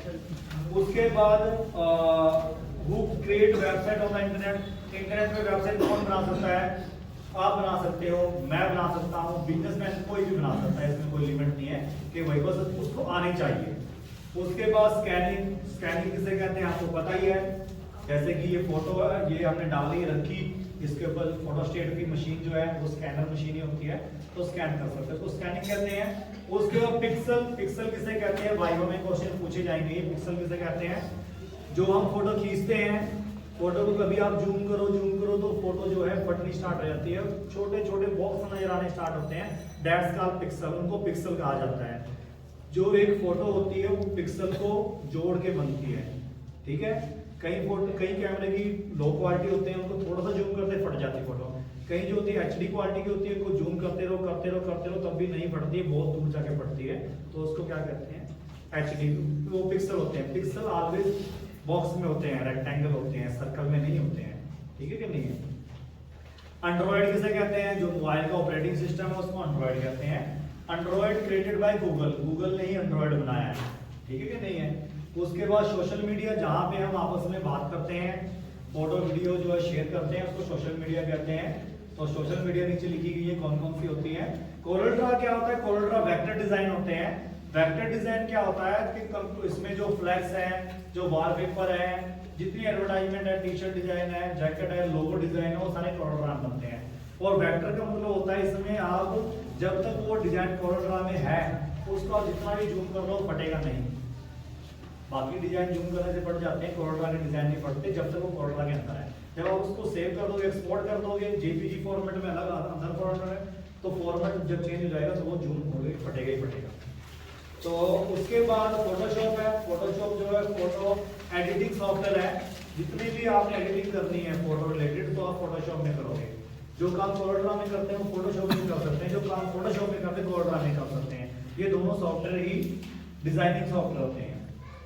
उसके बाद अकाउंटिंग, आप जो अकाउंट सीखते हो, अकाउंटिंग के बाद हिसाब accounting is the language of business. Business की लैंग्वेज को अकाउंट कहते हैं, जिसमें हमारा कितना पैसा आ रहा है, जा रहा है, cash book, ledger, trial balance बाकायदा प्रॉपर लिखा जाता है, बुक्स कीपिंग की जाती है, और ये सारा काम फिर टैली के ऊपर किया जाता है। तो वो किसमें होता है? अकाउंट के अंदर होता है।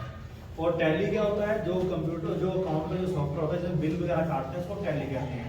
जो लेटेस्ट वर्जन चल रहा है टैली का, वो टैली प्राइम चलता है, तो ध्यान रखना है हमने। उसके बाद इंफॉर्मेशन टेक्नोलॉजी, जिसको आईटी बोलते हैं, जो हम जिस फील्ड में हम सीख रहे हैं, जो हम काम कर रहे हैं, ये जो है हमारा वो कौन सी है? आईटी। आईटी फील्ड है हम सबका, हमारा भी और आपका भी। कंप्यूटर सीखना और कंप्यूटर से काम करना और कंप्यूटर पे जॉब करना, दैट इज आईटी। ये सारा आईटी, इंफॉर्मेशन टेक्नोलॉजी। आगे डिवाइस ड्राइवर होता है। डिवाइस ड्राइवर क्या होता है? जैसे कि हम कंप्यूटर के अंदर कोई चीज लगा देते हैं, अटैच कर देते हैं, अटैच करने से वो चलेगी, ये चीज जरूरी नहीं होती है। कई चीजें ऐसी होती है, कई उनके ड्राइवर ऑलरेडी कंप्यूटर के अंदर पहले से ही डले होते हैं, वो प्लग एंड प्ले होते हैं, मतलब वो लगाओ और चल गया। पर कई जैसे होते हैं, कई डिवाइस, प्रिंटर है, प्रिंटर को लगाया वो ऐसे चलेगा नहीं जब तक उसका ड्राइवर नहीं डालेंगे। तो विद सीडी की हेल्प से या इंटरनेट से ड्राइवर डाउनलोड करके फिर हम उसको इंस्टॉल करेंगे, फिर हमारा वो पार्ट्स काम करना शुरू कर देता है। तो ड्राइवर इसी के लिए बने होते हैं। उसके बाद जो होता है, जनरल नॉलेज के क्वेश्चन आ गए हैं, इनको आपने याद कर लेने हैं। कुछ जनरल नॉलेज क्वेश्चन आपको यहाँ से मिलेंगे, कुछ जनरल नॉलेज क्वेश्चन आपको इंस्टाग्राम के से मिलेंगे। जो नॉलेज बुक में नहीं है वो नॉलेज भी आपको इंस्टाग्राम से मिलती रहेगी, तो अच्छा रहेगा कि आप उसको करते रहो फॉलो। तो आगे है पेज नंबर 49 पे फुल फॉर्म। तो full form, type of computers, और कौन कौन से सन हैं, ईयर कौन कौन से हैं, किस किस कंपनी ने बनाए हैं, तो ये चीजें तो आपने सारी याद कर लेनी। फुल फॉर्म का बहुत काम रहेगा, तो आपने याद कर लेनी है फुल फॉर्म सारी की सारी। पेंसिल तो पेन पेंसिल तो आपके पास है ही है, तो मैं टिक मार्किंग करा रहा हूँ, थोड़ी कर लीजिए। एपीआई पे टिक कर लो, 3 नंबर पेज नंबर 49 पे आ जाओ। एपीआई, एएमडी, एएलयू, मतलब मैं नंबर बोल देता हूँ, 6, 7, 8, 9, 10। 10 को डबल टिक कर लेना। 12, 13, 14, 15, 16, 17, 18, 19, 20, और 22, 26 और 31, 33, 34, 35, 36, 37, 38, 40, 41, 42, 43, 44, 45, 48, 50, 53, 55, 58, 59, 61, 62, 65, 73, 74, 76, 77, 78, 79, 81, 82, 87, 88, 91, 95, 96, 98 और 100। क्लियर? आगे आपका मॉडल टेस्ट पेपर आ गया है। अभी मॉडल टेस्ट पेपर है, ठीक है, और इसको आपने एंड में सॉल्व करना है। जब आपका पूरी तैयारी हो जाए फिर इसको टिक मार्किंग करनी है खुद से, ठीक है कि नहीं है? आगे what is difference between Tally and BG? 55 number page पे